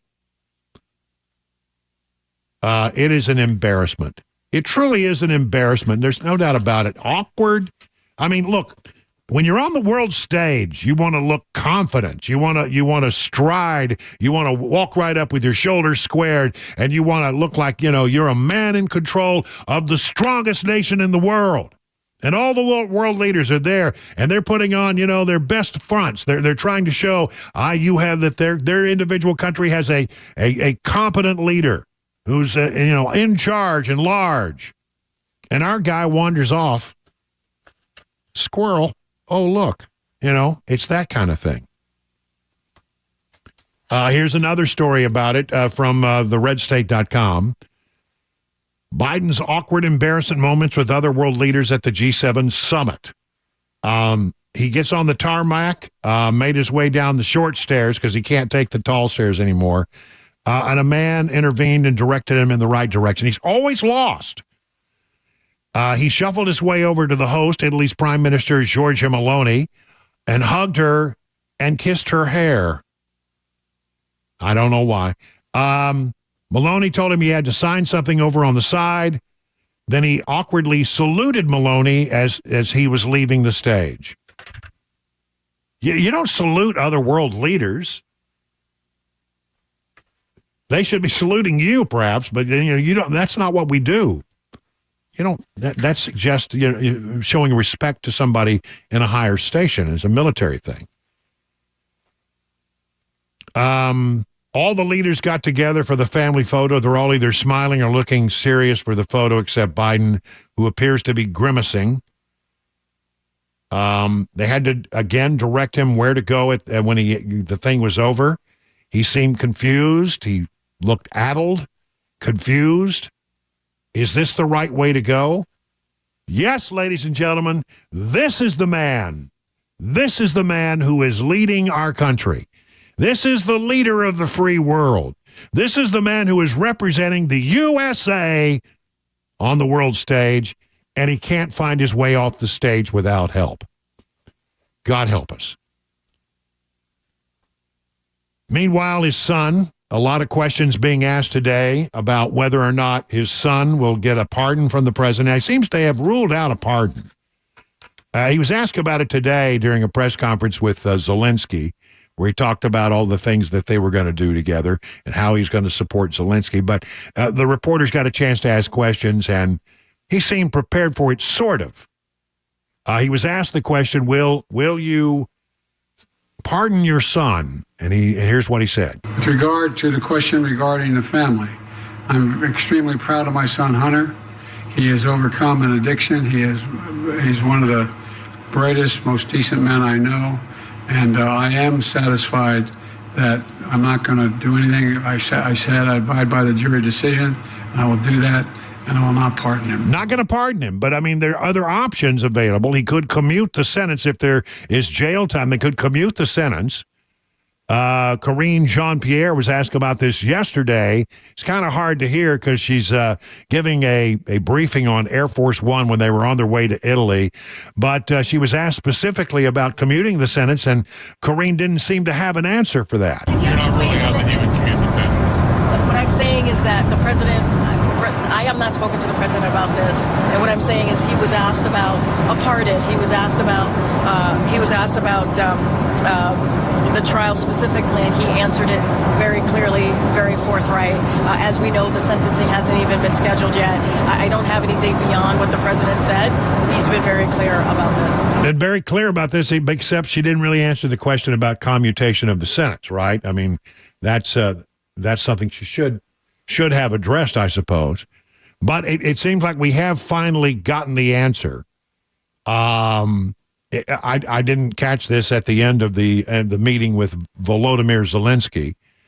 Biden was asked by one of those shouted questions about whether he would commute his son's sentence, and he answered with one word, no. So he's on record as saying he's not going to pardon and he's not going to commute. If he does something about that different than that yesterday, he'll be going against the thing that he has told the American people. Will Hunter Biden get jail time? That's a good question. It's a fair question. He faces up to 25 years in prison, fines up to $750,000. And the question is, will he actually do any time in the Gray Bar Hotel? Listen, the thinking of most people is that this was a very standard prosecution. They won the thing pretty clearly. He's not going to get 25 years, but is he going to give him any jail time at all? Anything less than jail time seems to me would be a slap on the wrist, but he does not have a record, surprisingly, since he's been a drug addict for some time now and involved in all kinds of illegal and illicit activity. He doesn't have any kind of convictions against him until this one came along. So probably not jail time, or at least they could suspend the sentence. They could give him a year in jail and then suspend it. And say, we're not going to send you to jail, but, I just want you to know you could have gone to jail for this, something that courts sometimes do. So there's that. So we'll wait to see that. We're probably about 115 days from that. But interestingly enough, he's got another big trial that's coming up. And just like the gun trial, the laptop, the Hunter Biden laptop from hell will be once front and center in the tax trial as well. Remember when they called it Russian disinformation? Now they're using it in a court of law to convict Hunter Biden. It's been verified time and time again. It was not Russian disinformation, no matter how many times the Democrats tried to tell you that it was. He's, of course, charged in the Central District of California by the Department of Justice. 3 felony and 6 misdemeanor tax offenses for failing to file and pay several tax returns from 2016 to 2019. Tax problems began in 2014, but the statute of limitations on potential charges for 2014 and 2015 permitted them to expire because the federal prosecutors seemed to not be interested in going after him until they sort of got forced to change their mind. So that laptop will indeed be front and center at all that. Of the $1.3 million in cash you received, you had to pay $751,000 in taxes. Since you couldn't live on approximately $550,000 a year, you borrowed money from RSB in advance of the payments. Yeah, I mean, he had a lot of money coming in, but he was blowing it all on cocaine and crack and prostitutes and all kinds of stuff. Living very lavishly and not paying his taxes. And it finally caught up with him. That trial is probably going to could actually be going on, as we are deep in election season. It is scheduled now to begin in September. This is going to be a September-October trial with elections in November. So, I mean, he asked that it be delayed. It probably would have been better from a political standpoint to just go ahead and plow through and do the trial later this month when it was originally scheduled to begin. But no, it's going to be now handling, and it's going to be big news right in the middle of a presidential election. 20 minutes now past the hour of 5 o'clock on Super Talk 99.7.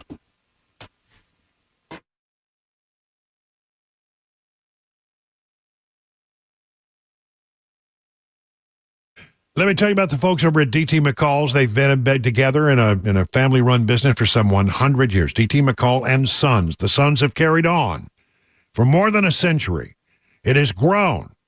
It started with 1 location, now 5 locations in Middle Tennessee.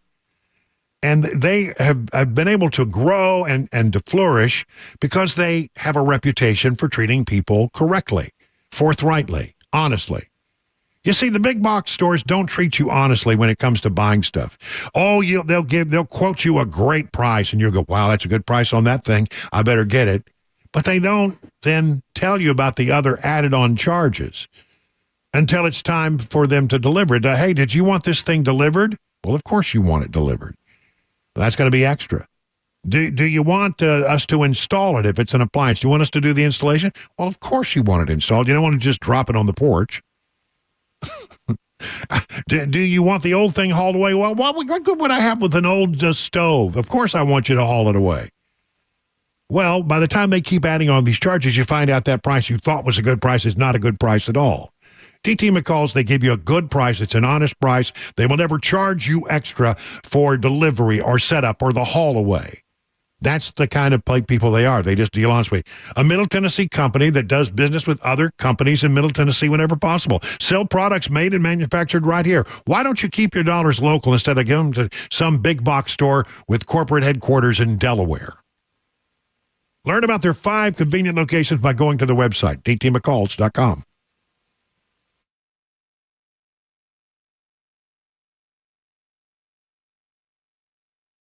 Hey, what's up, guys? This is Matt Murphy for Members Nutrition. I want to tell you about the Members Nutrition difference, and I want to encourage you to go over to the Members Nutrition website.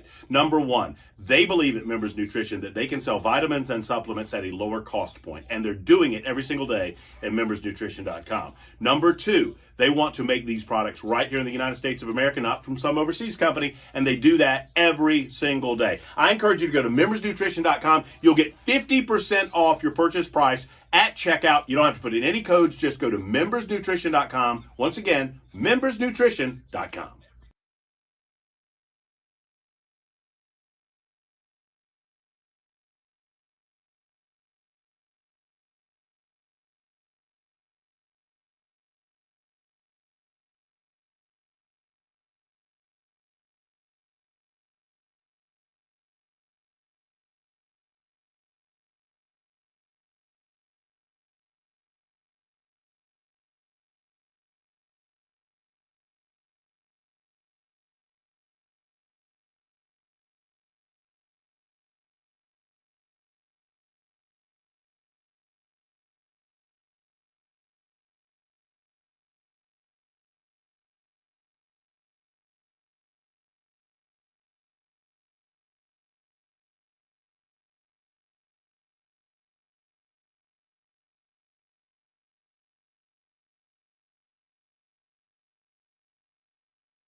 Republicans blocking a code of conduct bill on Capitol Hill, and boy, are the Democrats ticked about it. Another teen shooting death in Nashville. And we'll have some good news about a Tennessee firefighter who's being hailed as a hero. Those stories coming up at 5:30 on Super Talk 99.7 WTN. Thank you, Jay Harper. He's in the newsroom. We got Mason Fleming pushing the buttons today. Our good friend Chris Weber is on vacation, fending off sharks at the beach, I think. I'm not sure. I hope they don't get in the water, because they've had a rash of shark attacks down and a lot of people in the Nashville area. I know this because I used to have a property down there. I had a house about a block from the beach for about 15 years or so, and I would always see Nashville license plates and Davidson County and the different license plates from Tennessee down there. So I know a lot of people go down there, and they've had some shark attacks. I mean, serious shark attacks. About a block from where I used to have my place down there. So if you're going down there, here's the thing. Believe it or not, I'm going to share a little secret with you. For a period of time, I was the South Walton County beach flag czar.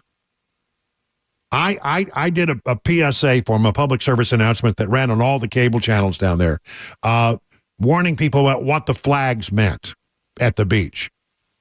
And I learned it in my it's a very serious responsibility being the beach flag czar. And I learned in all of my preparations for this role, this very important role, that you should always pay great attention to the purple flag. The purple flag, it means marine pests, which may mean jellyfish or may mean sharks. They put them in the same category. I mean, there's nothing pleasant about getting stung by a jellyfish, And you know what you need to do with that, something I don't want to describe on radio. But it's a little, getting stung by a jellyfish and being eaten by a shark are two different things, but they're covered by the same flag. I was like, I'll take the sting any day. Yeah. But, I mean, people have been seriously hurt. I mean, people have lost limbs down there, people seriously injured. And so, and apparently, I understand that they're putting up helicopters every day and flying the beaches looking for sharks. So they've seen a lot of bull sharks. And then there was an unusual sighting of orcas just off the coast, which I thought was really interesting. I mean, so, weird times down at the beach. Talking about places you go when you have some vacation time, a lot of people, of course, come to Nashville when they have vacation time, and we love you for it. Thank you very much. If you're just in town visiting, we appreciate you coming here to spend your vacation dollars. And the story that I found on News Channel 5's website lets me know that apparently the people who build hotels think a lot of people are going to come to Nashville in the days ahead. Right now in Nashville, we have approximately 40,000 hotel rooms ready to be leased or rented. That's right, rented, not leased. A lot of hotel rooms, 40,000. For a town our size, that's a lot of hotel rooms. Well, would you believe it? That right now there are 2,000 more under construction. And what they say, they call it in the pipeline, 14,000 more. 14,000 total in the pipeline. I absolutely believe it. I've been in the hotel industry since 2017. It is a lot busier than I thought it ever would be, but it is. I'm not surprised at all for that amount of rooms. Yeah, you work for a lot of these hotels, right? Absolutely, yeah. I'm bouncing around all over the place. Yeah, and then you come in and you do that, and then you do this. Yeah, and I love it. I mean, honestly, I think I'd rather be here than parking people's cars. But I mean, hey, whatever pays the bills, I'll happily do them both. Well, they got 40,000, and they're going to have, by the time it's all over with, if all of them come through, 54,000 hotel rooms in Nashville. Holy cow. That's amazing, isn't it? That's Ivy, so much. Apparently, Ivy, who, Deanna Ivy, president and CEO of the Nashville Convention and Visitors Corporation, says that when you talk to people in the hotel industry, they all want to be in Nashville. They know it's a great destination. They know the demand is there, and it's hot. But the question becomes: at some point, do you build so many that you can't fill them all? That is a strong worry. Absolutely. I look around town and I see a lot of buildings going up, and I have two questions: what are we going to do to fill up all these buildings? I mean. We was there for a while. I think the last number I saw on it, something like 86. I think 86 is the number that sticks in my mind. 86 people a day move to the Nashville area every day. I believe it. Absolutely, yeah. I was like, honestly, I think I'd rather have them be hotel rooms because then it's a temporary move here, that's right. Yeah. Not a long term. But I mean, wow. It's still growing. I mean, the town is like what you call I used to joke that the national bird of Nashville is the building crane, the official bird of Nashville. Perched atop every building. That's right, the building crane. Because, every time I come downtown, I look, I say, well, that building wasn't here the other day. Yeah. It's amazing. It truly is. Apparently, Ivy says that the city is seeing an uptick in international travel, and they are putting in bids to get a lot of different things that would bring more people to Nashville. But 54,000 hotel rooms, that's something. 31 past the hour now, time for the news.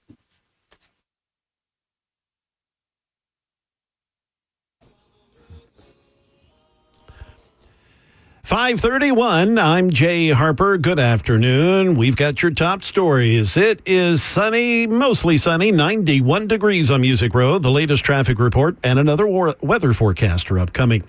Democrats expressing disappointment on the Senate floor after Republicans blocked a bill requiring the Supreme Court to adopt a code of conduct in the wake of several ongoing controversies. ABC's M. Yen, she's got more from Washington. Top Democratic Senator Dick Durbin requested unanimous consent to pass legislation called the Supreme Court Ethics Recusal and Transparency Act, aimed at requiring the High Court to adopt a code of conduct and investigate alleged violations. Durbin criticized criticized conservative justices for not doing more to enforce ethical standards after Justices Samuel Alito and Clarence Thomas were in reports for receiving lavish gifts and hospitality from conservative donors. The ethics crisis at the Supreme Court, the highest court in the land, is unacceptable. Republicans ultimately blocked this bill. Back here in the Nashville area, we reported this story yesterday when it happened, and sadly now, that 16-year-old boy who was shot at a park in Madison yesterday, he has died from his injuries.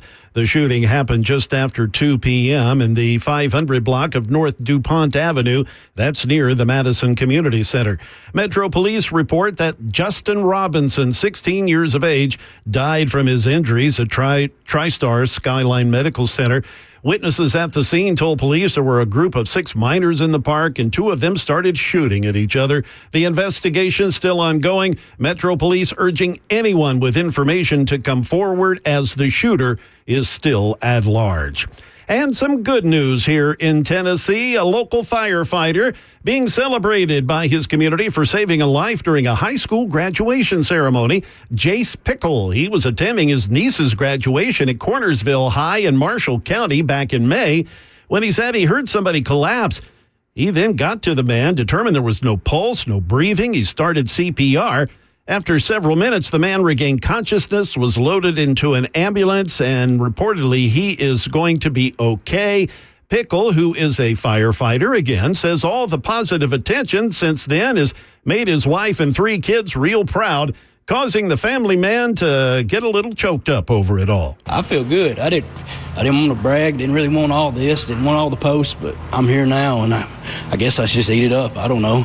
That's the latest news. Traffic and weather are next. I'm Jay Harper, WTN News.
Let me tell you about the folks over at King and Associates Insurance.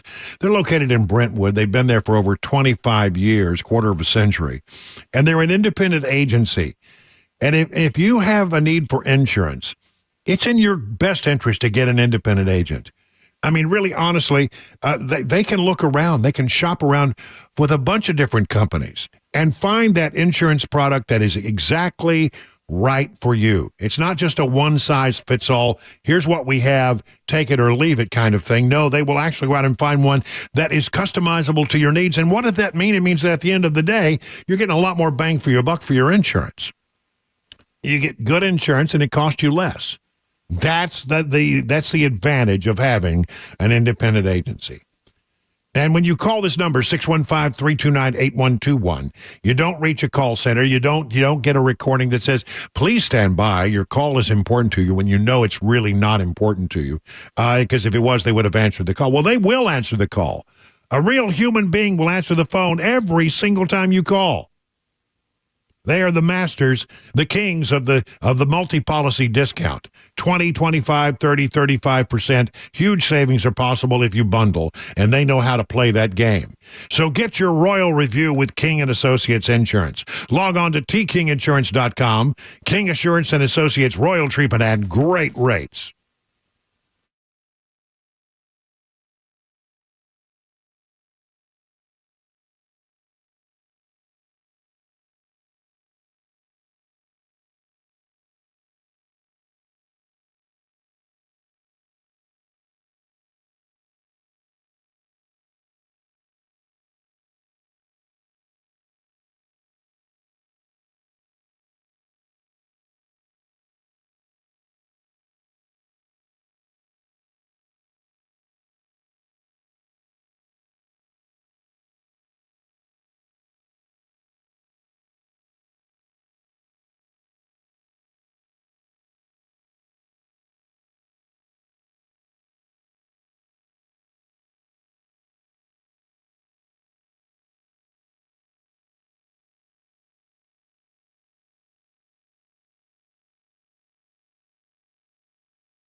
39 minutes past the hour. I'm Brian Wilson. This is The Drive. Glad you're with us. I still have 93 degrees, about 2 to 3 degrees cooler in Nashville, but it's a hot day, and we got a lot of heat. I think it's the first day we've been in the 90s, and boy, is it humid out there. It hits you like a wave.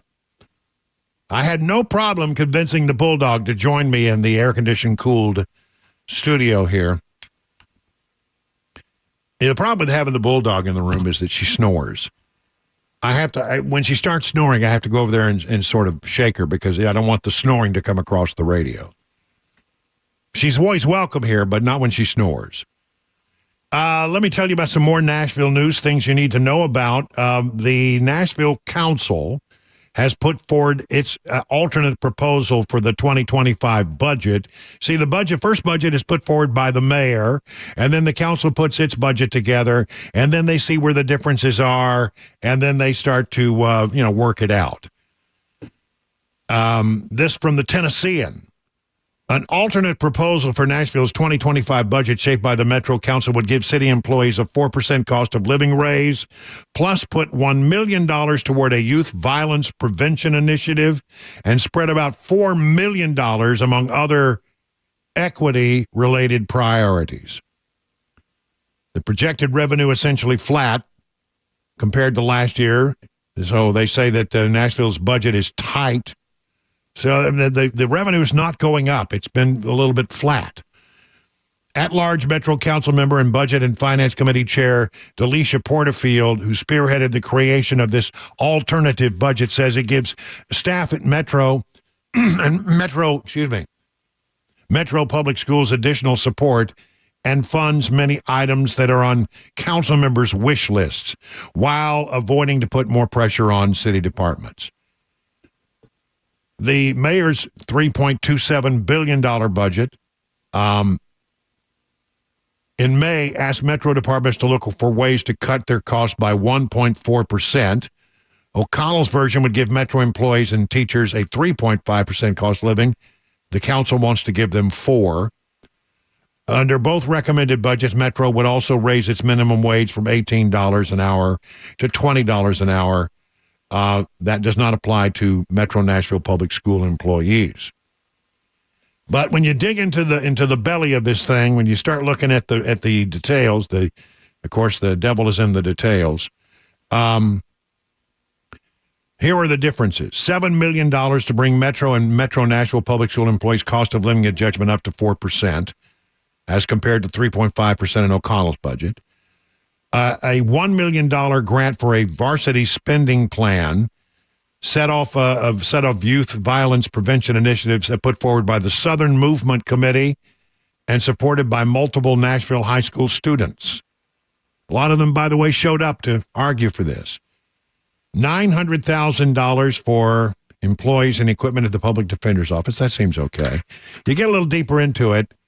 $400,000 for an indigent defense fund. $400,000 for a study of arts equity. Give me a break. Really? $400,000 for a study of arts equity?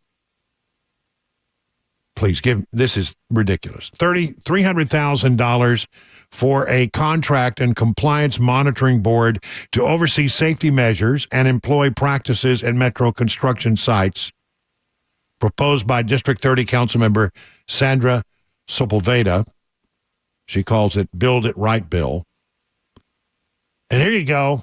$250,000 to the Metro Human Relations Commission for programming and to hire 2 new positions. What do they want to do over at the Human Relations Commission?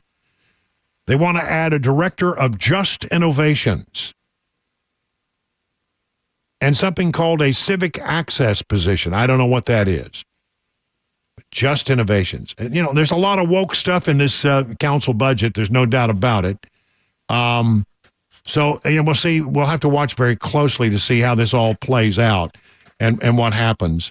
But some of this stuff seems very woke to me. And when you have a flat budget and urgent needs, look, here's the thing I always say when it comes to how a council should fund the government. You start out with what are the priorities. Public safety is the number one priority. Public safety, making sure that when you call 911, you can get a police officer to respond when there's an emergency. You get an ambulance when you need one, and if you need a fire equipment to put out some fire, you need that. That's number one. You know, I don't like this whole idea of not looking at this thing from a priority standpoint. There's clearly a problem right now with Metro Police Department in that they can't respond in a timely fashion. And the reason is, I'll tell you, I think there's two reasons. Number one, I think that we don't have enough police officers because police officers are being driven away from the department. They don't like the community review board looking over their shoulder with every single thing they do. I don't know why, but a lot of people have decided that the city doesn't support the police department the way it should, and they're going off and looking for jobs elsewhere. And believe me, if a police officer wants another job, there are plenty of them out there. Big demand across the country for police officers. We're not doing what we need to attract good police officers, to train good police officers, and keep good police officers. We need to do that. That ought to be priority one. All right? Then the next thing you need to do is make sure that the trash gets picked up. All right? And then priority number 3 is that you need to make sure that the potholes are filled and that the streets are safe. Beyond that, it's gravy. I mean, you know, if you want to go out and spend some money on some of these feel-good projects, that's fine. But make sure you're taking care of the basics right now. I'll repeat the story we had the other day about our police department. And I don't blame the rank-and-file officers. The ones that are out there on the street are doing the good. We have too many officers that ride desks. Too many officers in the administrative part of they don't actually go out on patrol and don't actually take calls. Way too many. We're administratively heavy. And where we're short of people is people who actually go out on the front lines and enforce the law and protect the people and show up when you call 911. Told the story the other day about, a guy running a perfume store. Got a perfume store, down there at the Tanger Outlet Mall, and somebody comes in. They've been in several times before casing the joint. They come in, they're wearing hoodies, they got masks over their face, and they start gathering up stuff that they're going to run out of the store with. They're going to steal from the guy, right? Well, the guy goes to the front door, steps outside, locks the door. Now they're on the inside. They're trapped. They try to get out the back door. It's locked. They call police. There are local citizens who then assist the owner or the manager of the store, and they stand there. I think some of them went to the pickup truck and picked up a pistol, if you know what I mean. I think they were there to make sure those guys did not get out the front door. And they kept trying to get out the back door and eventually did succeed, but they left everything behind because they wanted to run fast and get away. You know why they got away? Because it took 30 freaking minutes for the police department to show up. Now, look, if you had been in a little minor fender bender, that's not urgent. The police don't even respond to those things anymore. But when you call 911 and you say to the dispatcher, there are people trying to rob me, and we've got them trapped in the store, and I've got citizens out here helping me make sure they don't escape, you would kind of think they would step it up a little bit. Again, the reason that the response time is so bad is that we don't have enough police officers patrolling the streets of Nashville. We need to fix that. That ought to be a top priority. Now, I've said this before, and I don't want to harp on it too much because I don't want you to think that I'm criticizing the heroism of the police officers arrived at the Covenant School shooting that day, March 27th, 2023. When they got there, they did heroic things. They were amazing. From the time they arrived on the scene to the time they neutralized the shooter, it was less than 2 minutes. I mean, they got the job done. They were remarkable. So I don't want anybody to think that I'm criticizing them. But it took 8 minutes for them to arrive on the scene. The damage was done in 3. Why did it take 8 minutes on a priority call? Everybody came running, but it still took them 8 minutes because there weren't many police officers on the street that day, and they weren't in the vicinity. That is a fact. Go back and check the time on it. I've done my research. I'm right. We need to make sure that when we call 911, we get a quicker response time. Most people will tell you that a response time of 8 minutes on a priority 911 lights and siren kind of call is pretty pathetic. So, counsel, if you want to do all these equity things after you take care of the real problems in Nashville, then fine. But make sure you take care of the important problems first, would you? 50 minutes now past the hour.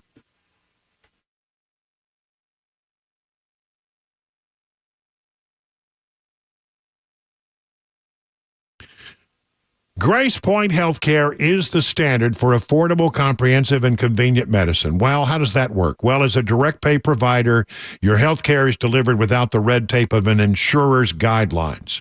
Smart Care plans make it even more affordable, starting at $69 a month. You get free office visits and free basic labs for the entire year. Grace Point identifies and treats the root causes of conditions, not just the symptoms, utilizing a comprehensive functional approach, and by usually seeing you the same or the next day, you're treated at your convenience. Grace Point Healthcare, affordable, comprehensive, and convenient medicine delivered the old-fashioned way. They are located on Main Street in Franklin. Here's the number, 615-599-6868. That's 599-6868 to schedule your appointment.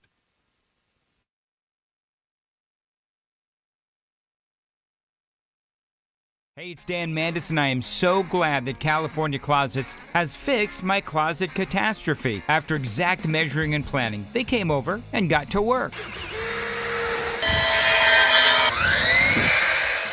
Yeah, once it was all plotted out on their 3D CAD system, the pieces are measured, cut, and precisely installed into my space. It was clean, fast, and professional, and above all, my new closets look and function great. Now, this was my dormer, and now this is my new dormer thanks to California Closets. Look at all of this added space for shirts and shoes, you name it, and it is cut so precisely, simply amazing. And my old closet that has now been reborn as the ultimate in style and functionability, making the best use of the space that I had. They can work on just about anything: bedrooms, garages, home offices, closets, pantries, and so much more. Find them online, CaliforniaClosets.com, and see what they can do for you. You can schedule a free design consultation. Mention my name, CaliforniaClosets.com.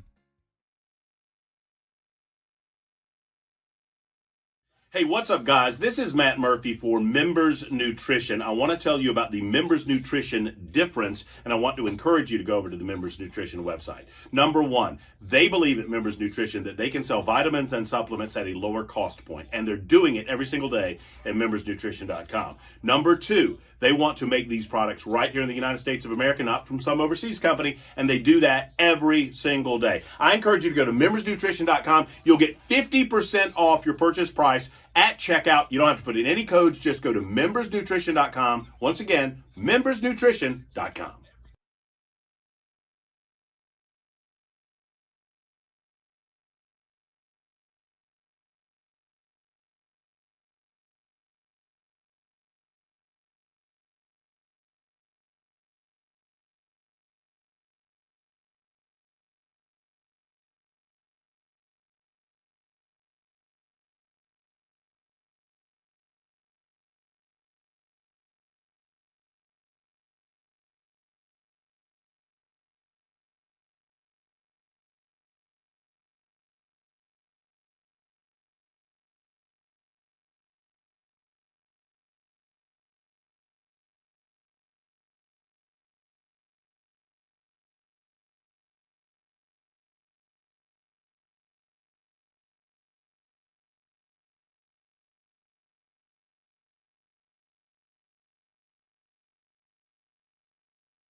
At the G7 summit in Italy, billions of dollars going to Ukraine. Donald Trump back at the nation's capital today, and after a year-long investigation, the arrest of a Franklin man. We'll have details. Those stories and more coming up at 6 on Super Talk 99.7 WTN. And coming up here on The Drive in the next hour, if you have a tattoo, you're at an increased risk to get lymphoma, cancer.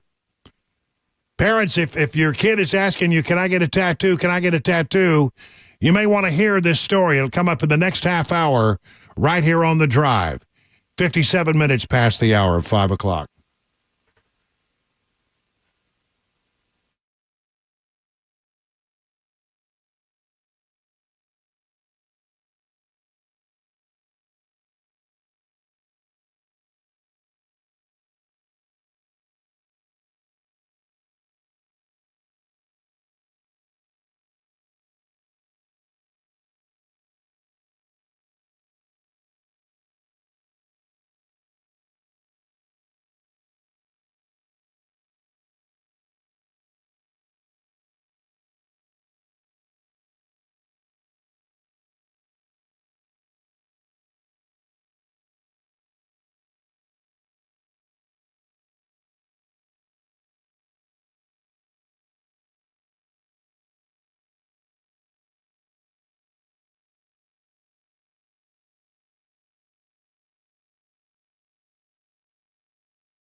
It is straight up 6 o'clock, and I'm Jay Harper with your top stories. Still sunshine, 90 degrees. The latest traffic report and weather are on the way. At the G7 summit in Italy today, President Biden and Ukrainian President Vladimir Zelensky signing a bilateral security agreement between the U.S. and Ukraine. Leaders of the group of seven have agreed to work out a $50 billion loan to help Ukraine in its war against Russia. ABC's correspondent Karen Travers has more. President Biden said 2 days after Russia invaded Ukraine in 2022, the G7 and European Union worked together to freeze $280 billion in Russian central bank funds outside Russia. The president touted the agreement by the G7 countries to lend Ukraine $50 billion, funding that will come from interest from those frozen Russian assets. Put that money to work for Ukraine. Another reminder to Putin, we're not backing down. Karen Travers, ABC News, Washington. Back in D.C., former President Trump returned to Capitol Hill today to meet with Republican lawmakers. First up were House Republicans. Sources tell ABC News the meeting mostly focused on what Republicans want to accomplish if they were able to regain the White House and control of Congress. But GOP lawmakers also face pressure to help Trump with his criminal charges in various cases. ABC's Rachel Bade, she reports from Capitol Hill. Donald Trump actually picked up the phone and called Speaker Mike Johnson right after he was convicted in this New York case. He was angry, he was cursing, and he said to him, we have to overturn this. And since then, Mike Johnson has actually been trying to work his members, trying to find out if they could actually get the votes to pass a number of proposals that, if they actually were to move forward, could actually help Donald Trump. Here in Middle Tennessee, following a year-long joint investigation investigation between the Franklin Police Department and the Department of Homeland Security. A man is facing multiple charges related to identity theft and sexual offenses. According to authorities, a Williamson County grand jury returned a 25-count indictment back on June 5th against 61-year-old Gordon Grigg of Franklin. He reportedly promoted himself as a life coach in order to get in touch with his victims and allegedly assault them. On June 12th, Grigg was booked into the Williamson County Jail, where he's being held on $1 million bond.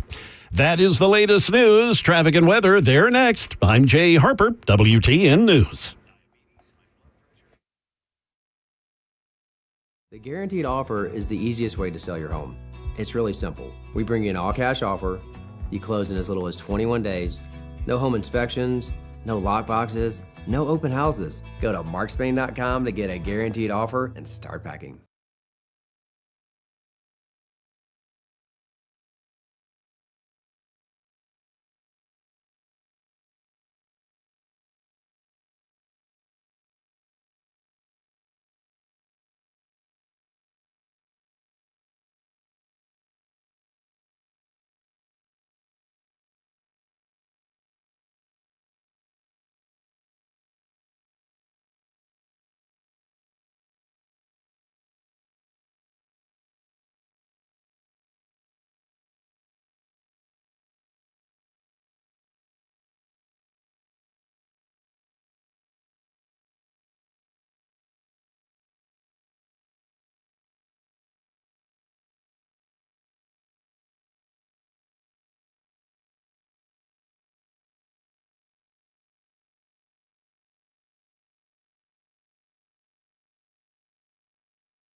Well, good evening, everybody. 6 minutes now past the hour of 6 o'clock. I'm Brian Wilson. This is The Drive on what has been a steamy day. Temperatures now dropping down below the 90-degree mark, but it was warmish out there today. I think I'm just take a look real quick. See, I think this may be the worst day of the week. I'm not sure. Let me look at my magic device here, my phone, and just see what the forecast calls for. Let's look at the 10-day forecast. Today, it was well into the 90s. 93 is what I saw. Friday, we're looking for another day in the 90s. Saturday, abundant sunshine, 88. Sunday, abundant sunshine, 94. Monday, partly cloudy, 91. Tuesday, cloudy and 90. We get a little bit of a break at 89 on Wednesday. And then we're just in it. Thursday, Friday of next week, 92, 94. Saturday, 92. So the 90s are here.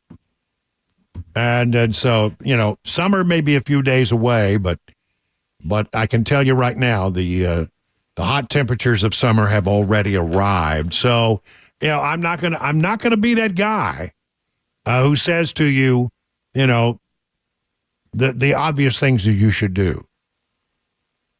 I have, I've been as you get a little older. Maybe Mason, you'll find out about this. I hope you don't. You see, when I was a child, when I was just a mere babe, we didn't have a thing called sunblock. We actually had suntan oil that was supposed to help you get darker, and we didn't know anything about sunblock.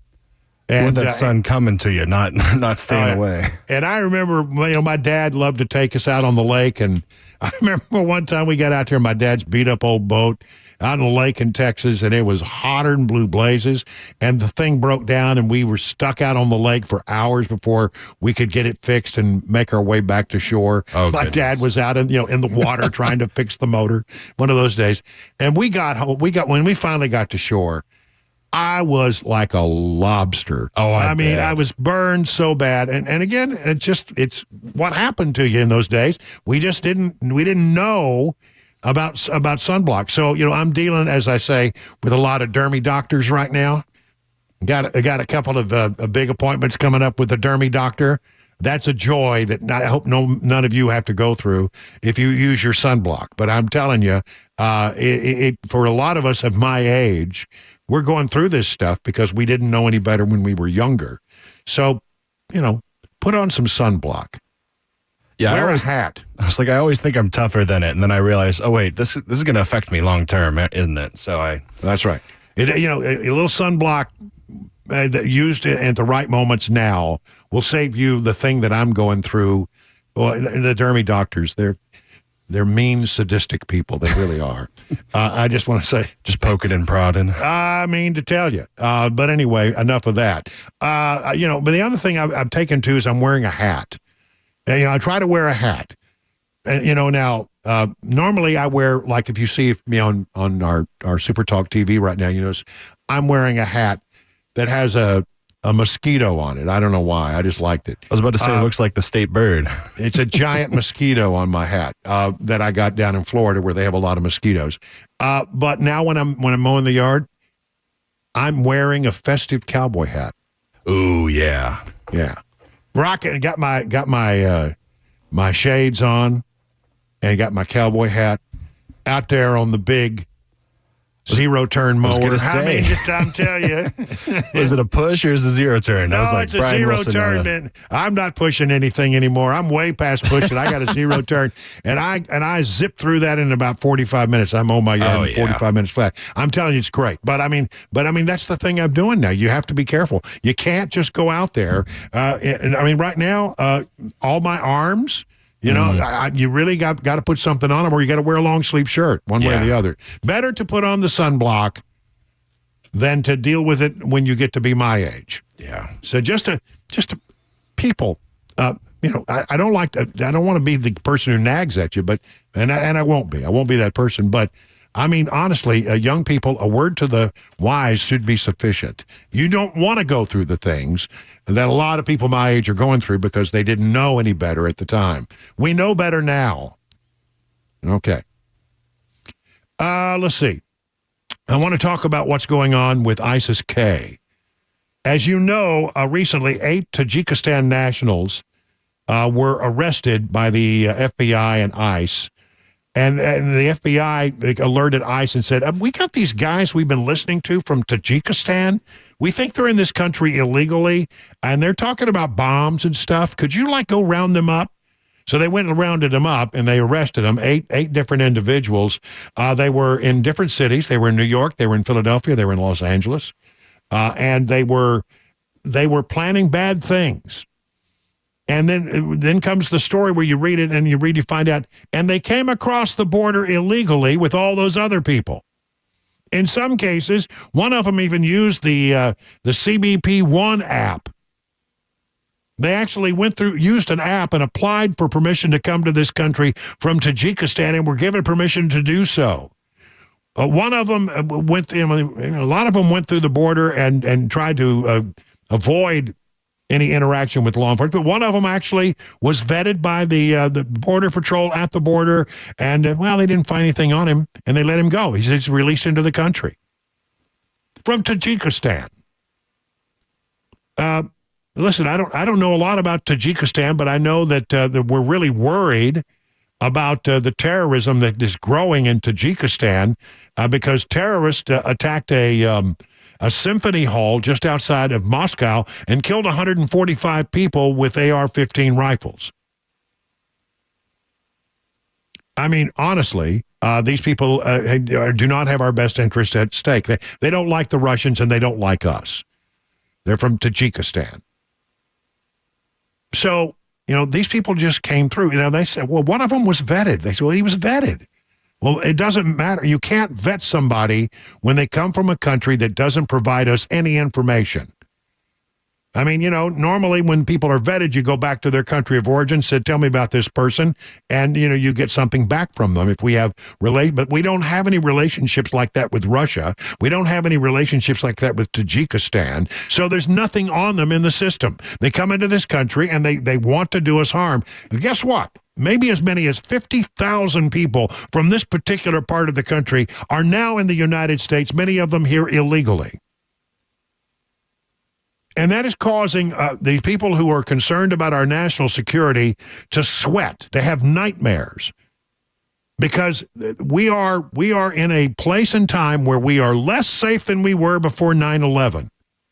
But, after 9/11, I actually covered a lot of these hearings on Capitol Hill where they were trying to figure out, how did we miss this? How did this happen? And what they found out in that time was that apparently each of the individuals that were responsible for making sure that people didn't harm the country were all not sharing information one with the other. The FBI wasn't sharing with the CIA, and the CIA wasn't sharing with the FBI and the NSA and all the other people. They were siloing their information but not sharing it. We possess this, but we're not going to let anybody else see it. Well, they fixed some of those problems. They also, tightened up a lot of security. They put hardened doors on aircraft. They put cement barricades all over Washington. They did a lot of things like that. And we did some things that, seriously, we've done a good job of tracking down terrorists, potential terrorists in this country. But how do you track down all 50,000 people who are from that particular part of the country? Ladies and gentlemen, I don't think this is the only cell that was talking about bombs and attacking America.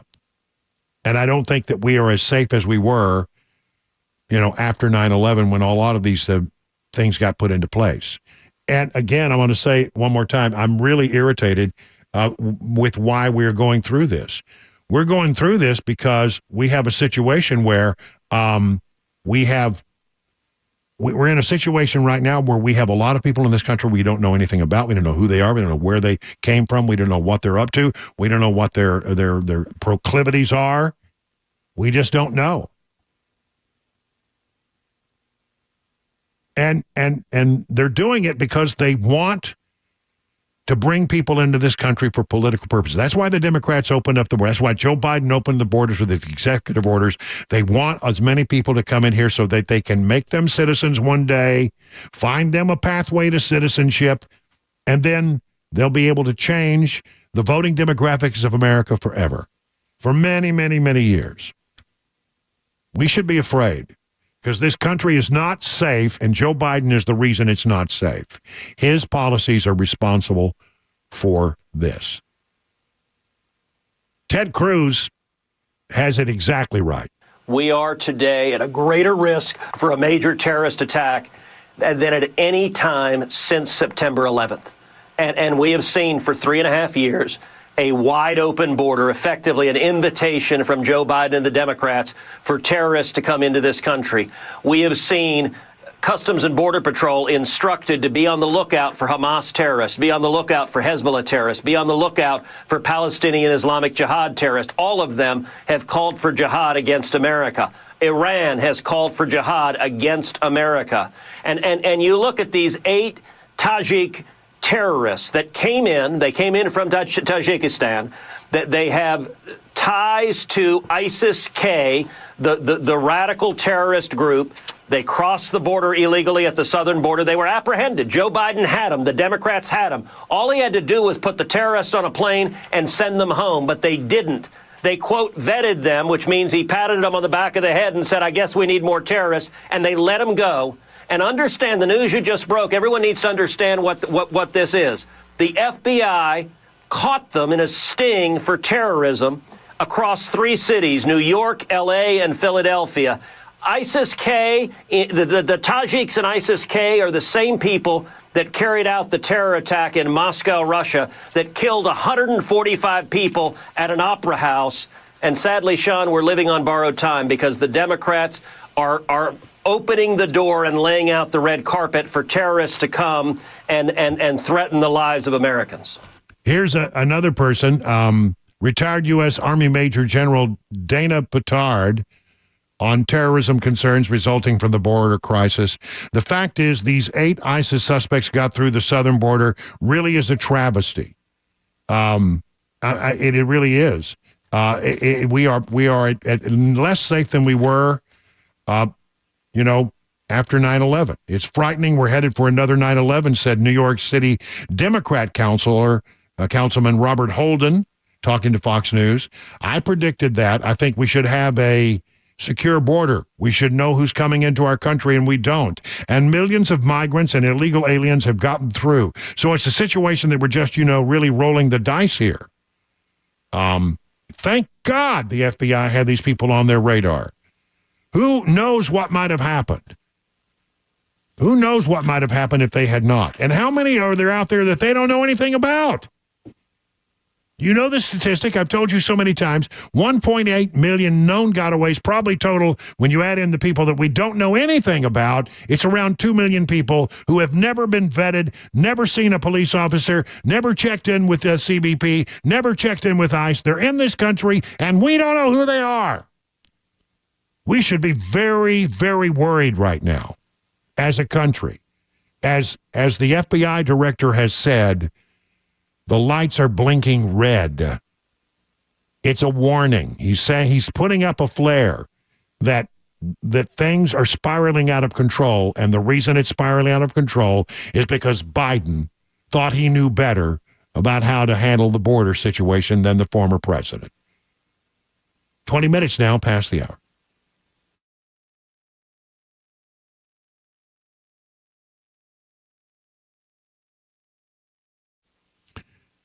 Upgrade her diamond ring this summer. That's right, no money down, 0 interest for 5 big years. Don't miss the killer offer from Genesis Diamonds. 5 years, 0% interest financing with approved credit. Now, not just on engagement rings, also on earrings, bracelets, bands, colored gemstones, jewelry. Pre-owned Rolex watches are included in this. Buy now, pay nothing down, spread your payments over 5 years with 0% interest. $5,000 gift comes to $85 a month. Luxury pre-owned Rolex Submariner, Datejust, or Explorer starts only at about $150 a month. An insane offer from the jeweler that's always finding ways to bring you more value. All GIA-certified diamonds are included in this. Rounds, princess cuts, oval, pear shapes, cushion cuts, emerald cuts. Whether you get a $5,000 diamond or a $50,000 diamond, you can spread your payments out over 5 whole years. Lab-grown diamonds are included in this. You get the Genesis value price on anything. You spread your payments over 5 years, 0 interest. But you need to hurry. This is a limited time offer. It ends on June 30th. Tick-tock, get after it. They will not be extended after this. Genesis Diamonds, Green Hills and Cool Springs. Details and more at genesisdiamonds.com.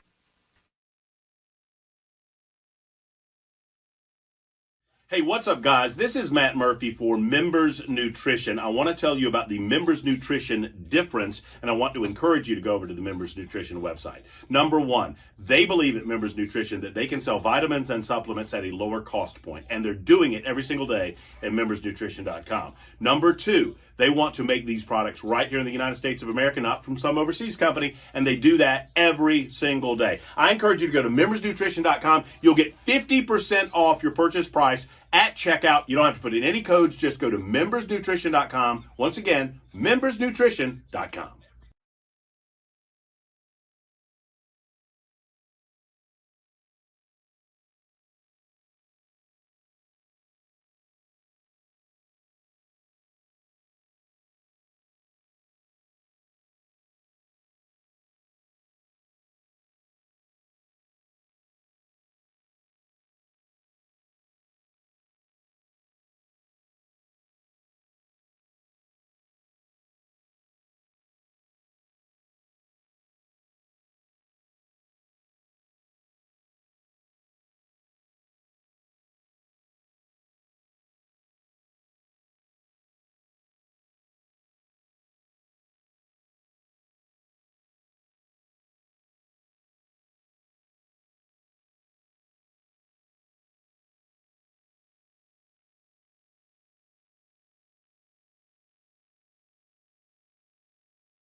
Another Nashville park shooting results in a teen death. And we'll have today's closing money news. That's all coming up at 6:30 on Super Talk 99.7 WTN.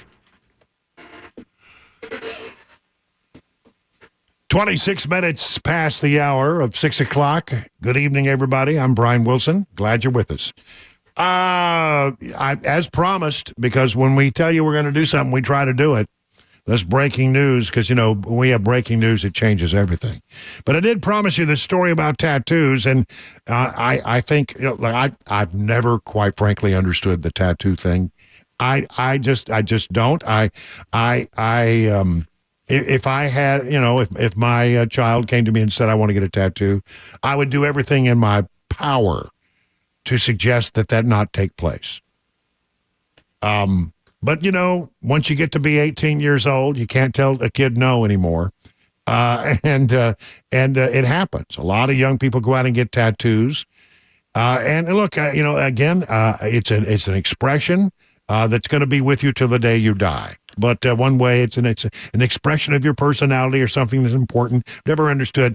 I remember a story that was done that I saw one time about a young girl. She very much felt like she needed a frog tattooed on her body. I don't know why. I could never understand, why would you want to do that? But people do it. They put the darndest thing on their bodies, and they're there for life. And I'm not looking down my nose at it. If that's what you choose to do, Mason, that's fine. No. I feel you don't like them. I get it. No, I don't care for them. But I mean, I understand it's an individual, and I wouldn't tell an individual what to do with their life. I'm a live and let live kind of person. There's a little libertarian in my conservatism. You live your life, I'll live mine. I'm not going to get any tattoos, but if that's your thing, knock yourself out. That's fine. I don't condemn people. I don't understand it, but I don't condemn people. I appreciate it. But you may want to hear this story. I'm all ears. Tattoos are associated with an increased risk of lymphoma. The size doesn't matter. The number doesn't matter.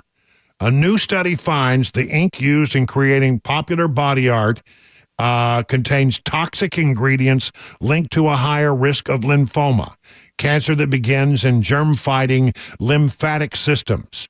Having just a single tattoo seems to raise the odds. Now, I'm just going to cut to the chase here and tell you what the odds are. They did a study of people aged 20 to 60. They set them aside and they said, do you have tattoos? No. Do you have tattoos? Yes. They compared the two groups. They had one group with no tattoos, one group with tattoos, and they looked and said, is there anything about this group of people that has tattoos that stands out? And what they found is that you have a higher risk of developing lymphoma. And believe me, it's something you don't want to deal with. People with tattoos had a 21% higher risk of developing any type of lymphoma after adjusting for other factors. The lymphoma risk was highest, 81% higher, for those who got their first tattoo less than 2 years before being diagnosed. The risk decreased for those who've had their tattoos for a while. Apparently, your body worked it out in those cases, right? Size does not matter. Neither do the number. We do not know why this is the case, says Kristen Nielsen, who led the study. One can only speculate that a tattoo, regardless of size, triggers a low-grade inflammation in the body, which can then trigger cancer. We know that tattoo ink often contains hazardous chemicals and that it is deposited in the lymph nodes. The immune system is always trying to clean out the ink particles that it perceives as something foreign that should not be there, and therefore your body has a reaction and you make yourself more susceptible to a form of cancer. 21% or 20% higher than those who don't have tattoos. Make your decision, but have all the facts.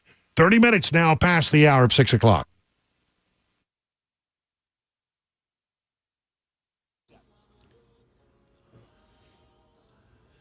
Good evening. It's 6:30, and I'm Jay Harper with your top stories. Still sunshine. We are down, if you want to say that, 88 degrees. It's still hot. A full forecast and traffic on the way. We reported this story as it occurred yesterday afternoon, and now, sadly, we have learned that a 16-year-old who was shot at that park in Madison yesterday afternoon has died from his injuries. The shooting happened about 2 o'clock in the 500 block of North DuPont Avenue. That's near the Madison County Community Center. Metro Police report that Justin Robinson, 16 years of age, he died from his injuries at TriStar Skyline Medical Center. Witnesses at the scene told police there were a group of 6 minors in the park, and 2 of them started shooting at each other. The investigation is still ongoing. Metro Police are urging anyone with any information to please come forward, as the shooter is still at large. Let's turn now to the closing money news for the day from Daria Albinger. From ABC News, Wall Street now. Stocks closed mixed as 2 of the indices continue to hit new benchmarks. The Nasdaq rose 59 points. The S&P added 13, both closing at record highs, while the Dow fell 66 points. The Supreme Court sided with Starbucks in its ongoing labor disputes with some of its coffee houses. The justices rejected a National Labor Relations Board rule that some efforts are using in order to unionize. We got a third look at inflation this week, the Producer Price Index, which measures prices at the wholesale level before they reach consumers. They fell 0.2% in May. President Biden has chosen a new head of the FDIC. He's expected to nominate Christy Goldsmith Romero to replace Martin Greenberg. He's stepping down after an independent report found allegations of workplace abuse within the agency. The number of Americans filing first-time unemployment claims hit a 10-month high last week. That is the latest news. Traffic and weather are next. I'm Jay Harper, WTN News.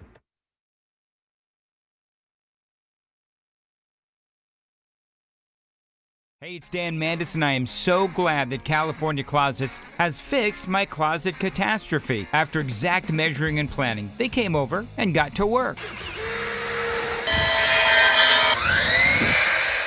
Yeah, once it was all plotted out on their 3D CAD system, the pieces are measured, cut, and precisely installed into my space. It was clean, fast, and professional, and above all, my new closets look and function great. Now, this was my dormer, and now this is my new dormer thanks to California Closets. Look at all of this added space for shirts and shoes, you name it, and it is cut so precisely, simply amazing. And my old closet that has now been reborn as the ultimate in style and functionability, making the best use of the space that I had. They can work on just about anything: bedrooms, garages, home offices, closets, pantries, and so much more.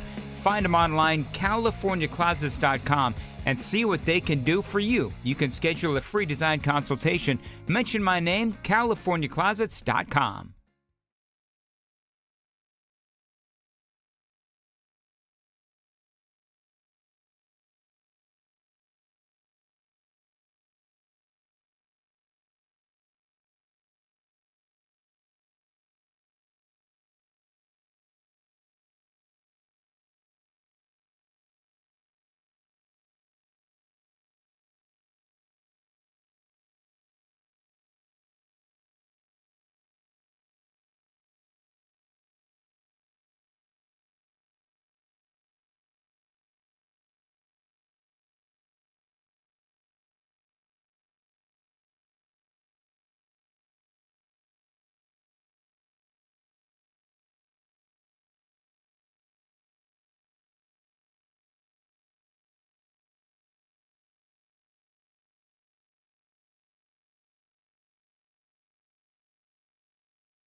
38 minutes now past the hour of 6 o'clock. I'll be here for another 22 minutes before we hand it over to Mark Levin, the great one, and he will carry on out through the evening.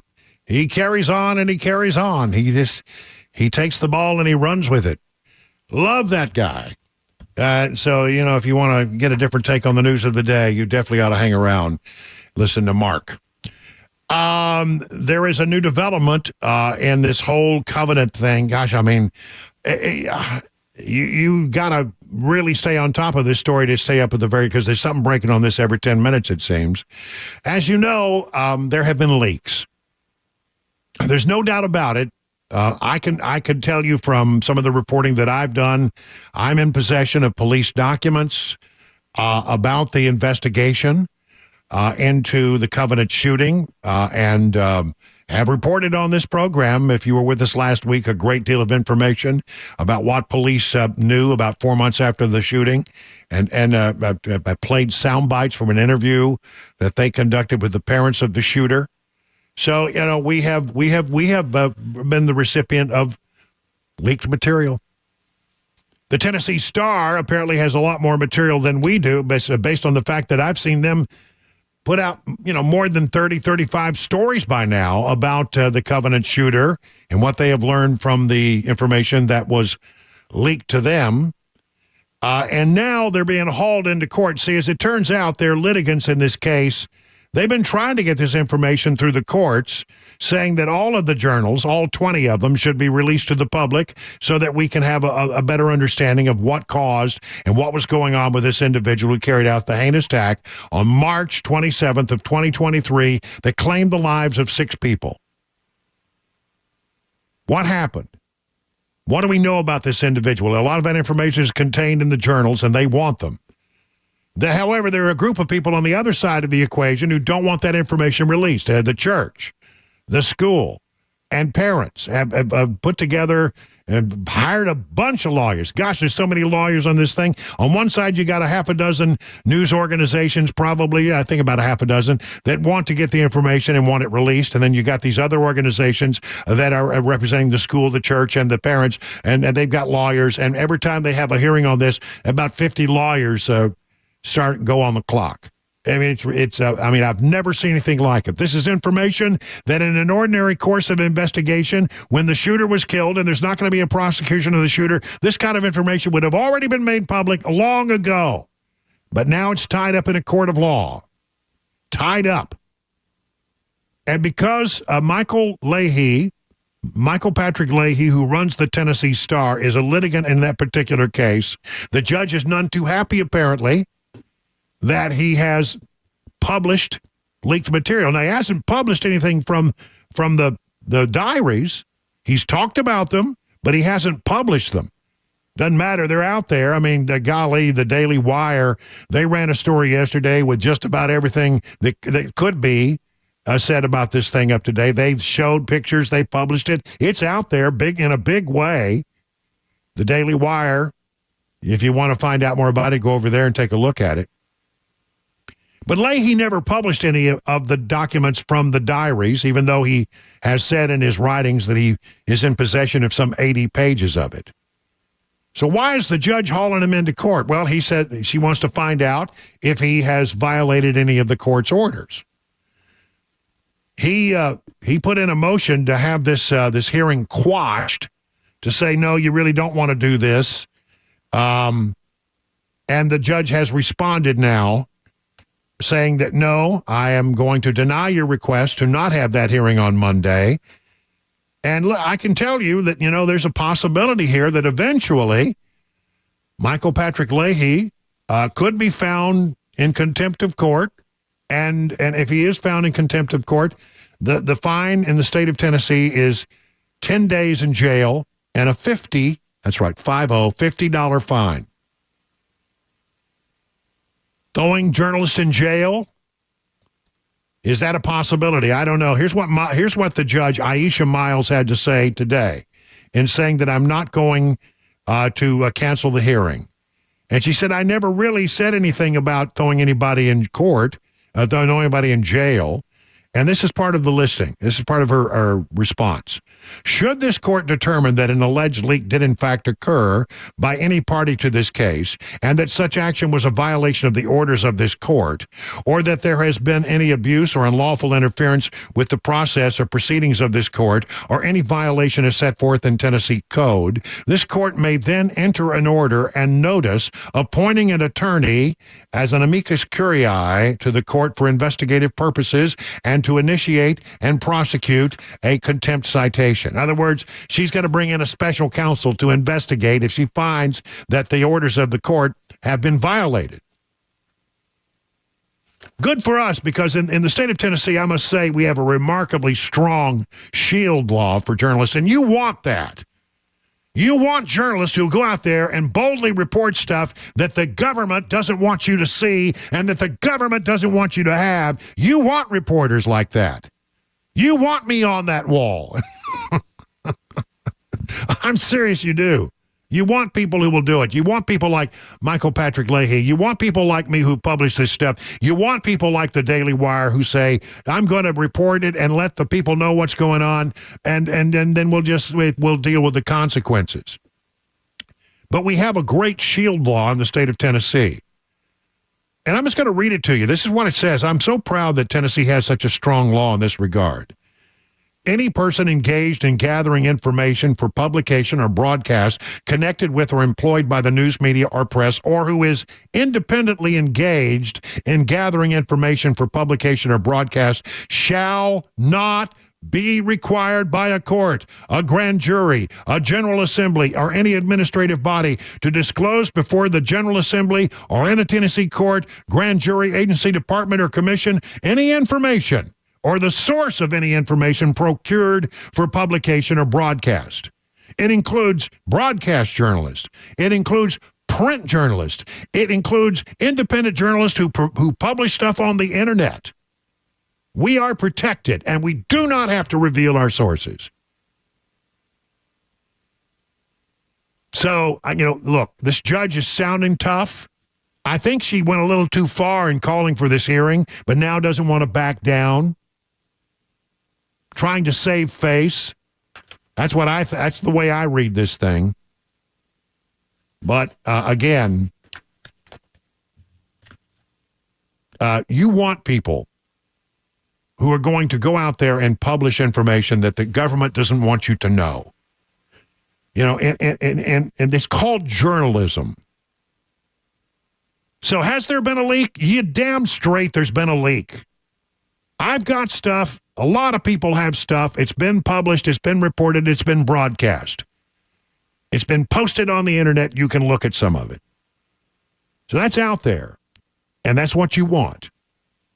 My question is, why are there so many people who are against having this stuff out in the public arena? Why are there people who are filing lawsuits to keep information from you? Why do they not want you to? What is it they don't want you to see? Oh, they hide behind the thing that they say, well, it would be painful. Okay, I understand that. It could be painful. Yes, it could be. But I'll tell you what I've seen in looking at the documents that I have, and I think other people are coming to this same conclusion. There's a real question here, a real question that needs to be answered. And that is, if the individual, the shooter, who was under psychiatric care from the age of 6 till the time she was about, she was 28, so they say 28 minus 2, that'd be about the age of 6. She was under psychiatric care. In the documents I have, police detectives say that she had ideations of carrying out a homicidal ideations, and had told physicians who were caring for her that she had fantasized about carrying out a school shooting. I mean, some of this stuff goes all the way back to middle school. She had ideations. She had fantasized about it for a long time. And she apparently told some doctors about that. Now, if that's true, the moment that information comes into the possession of a physician or a psychiatrist or a psychologist or a therapist or anyone who's providing a mental health treatment to this particular individual, There is a law that says you have a mandatory obligation to report that, to make sure this individual does not have the ability to carry out such an attack, that she won't harm herself or others. There's a law on the books says that you got to do that. Was that done? And if it wasn't done, it would seem to me that the people who lost folks on March 27th of last year would have a pretty good case. There's going to be one problem, though. Because of this lawsuit, the information is just now coming out more than a year after the event. We just commemorated, March 27th. We did a round of stories about how it's been 1 year and we don't know a lot. So it's been more than a year, well more than a year. March, April, May, June. And there's a statute of limitations on civil cases in the state of Tennessee that if you don't bring it within 1 year, you can't bring it. What's the purpose of having this whole thing tied up in court for more than a year? To make sure this information didn't get out so that lawsuits could not be filed? I'm wondering. It's a fair question. It really is. Because I think really what the investigation is really focused on whether or not those people who knew about her ideations reported, and if they reported, what did they do with it? Maybe they did report. There's a question about, well, what happened with the information when they did report? Why was it not followed up with? Did the police not follow up on it? One way or the other, there are many real questions that are coming out that we are only now learning, that we would have learned long before now if it had not been for this lawsuit. I got to tell you, I think that this is a big story, and we're beginning only now to find out, why folks did not want this information made public. It is now 50 minutes past the hour of 6 o'clock.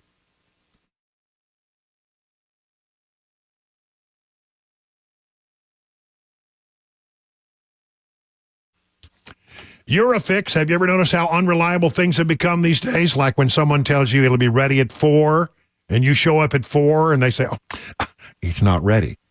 People are really tired of that kind of stuff. If you've had it with unreliable vehicle repair shops, come to Eurofix. Eurofix will turn unreliable into reliable. Eurofix has your vehicle ready when they say it's going to be ready, so you're not standing around wasting your time. Eurofix repairs all European cars with quality that beats the dealer without dealer pricing. That's because the dealer repair shops are designed to pay virtually all of a dealership's overhead, and that's a lot of money. Why would you want to pay for that? At Eurofix, reliable means a 3-year nationwide warranty plus a free loaner car with every repair appointment. Make sure you call ahead as loaner cars are very popular. If you're tired of unreliable repair shops, come to where it is reliable. Eurofix, family owned for some 24 years. Call 844-EUROFIX or visit myEurofix.com. That's myEurofix.com.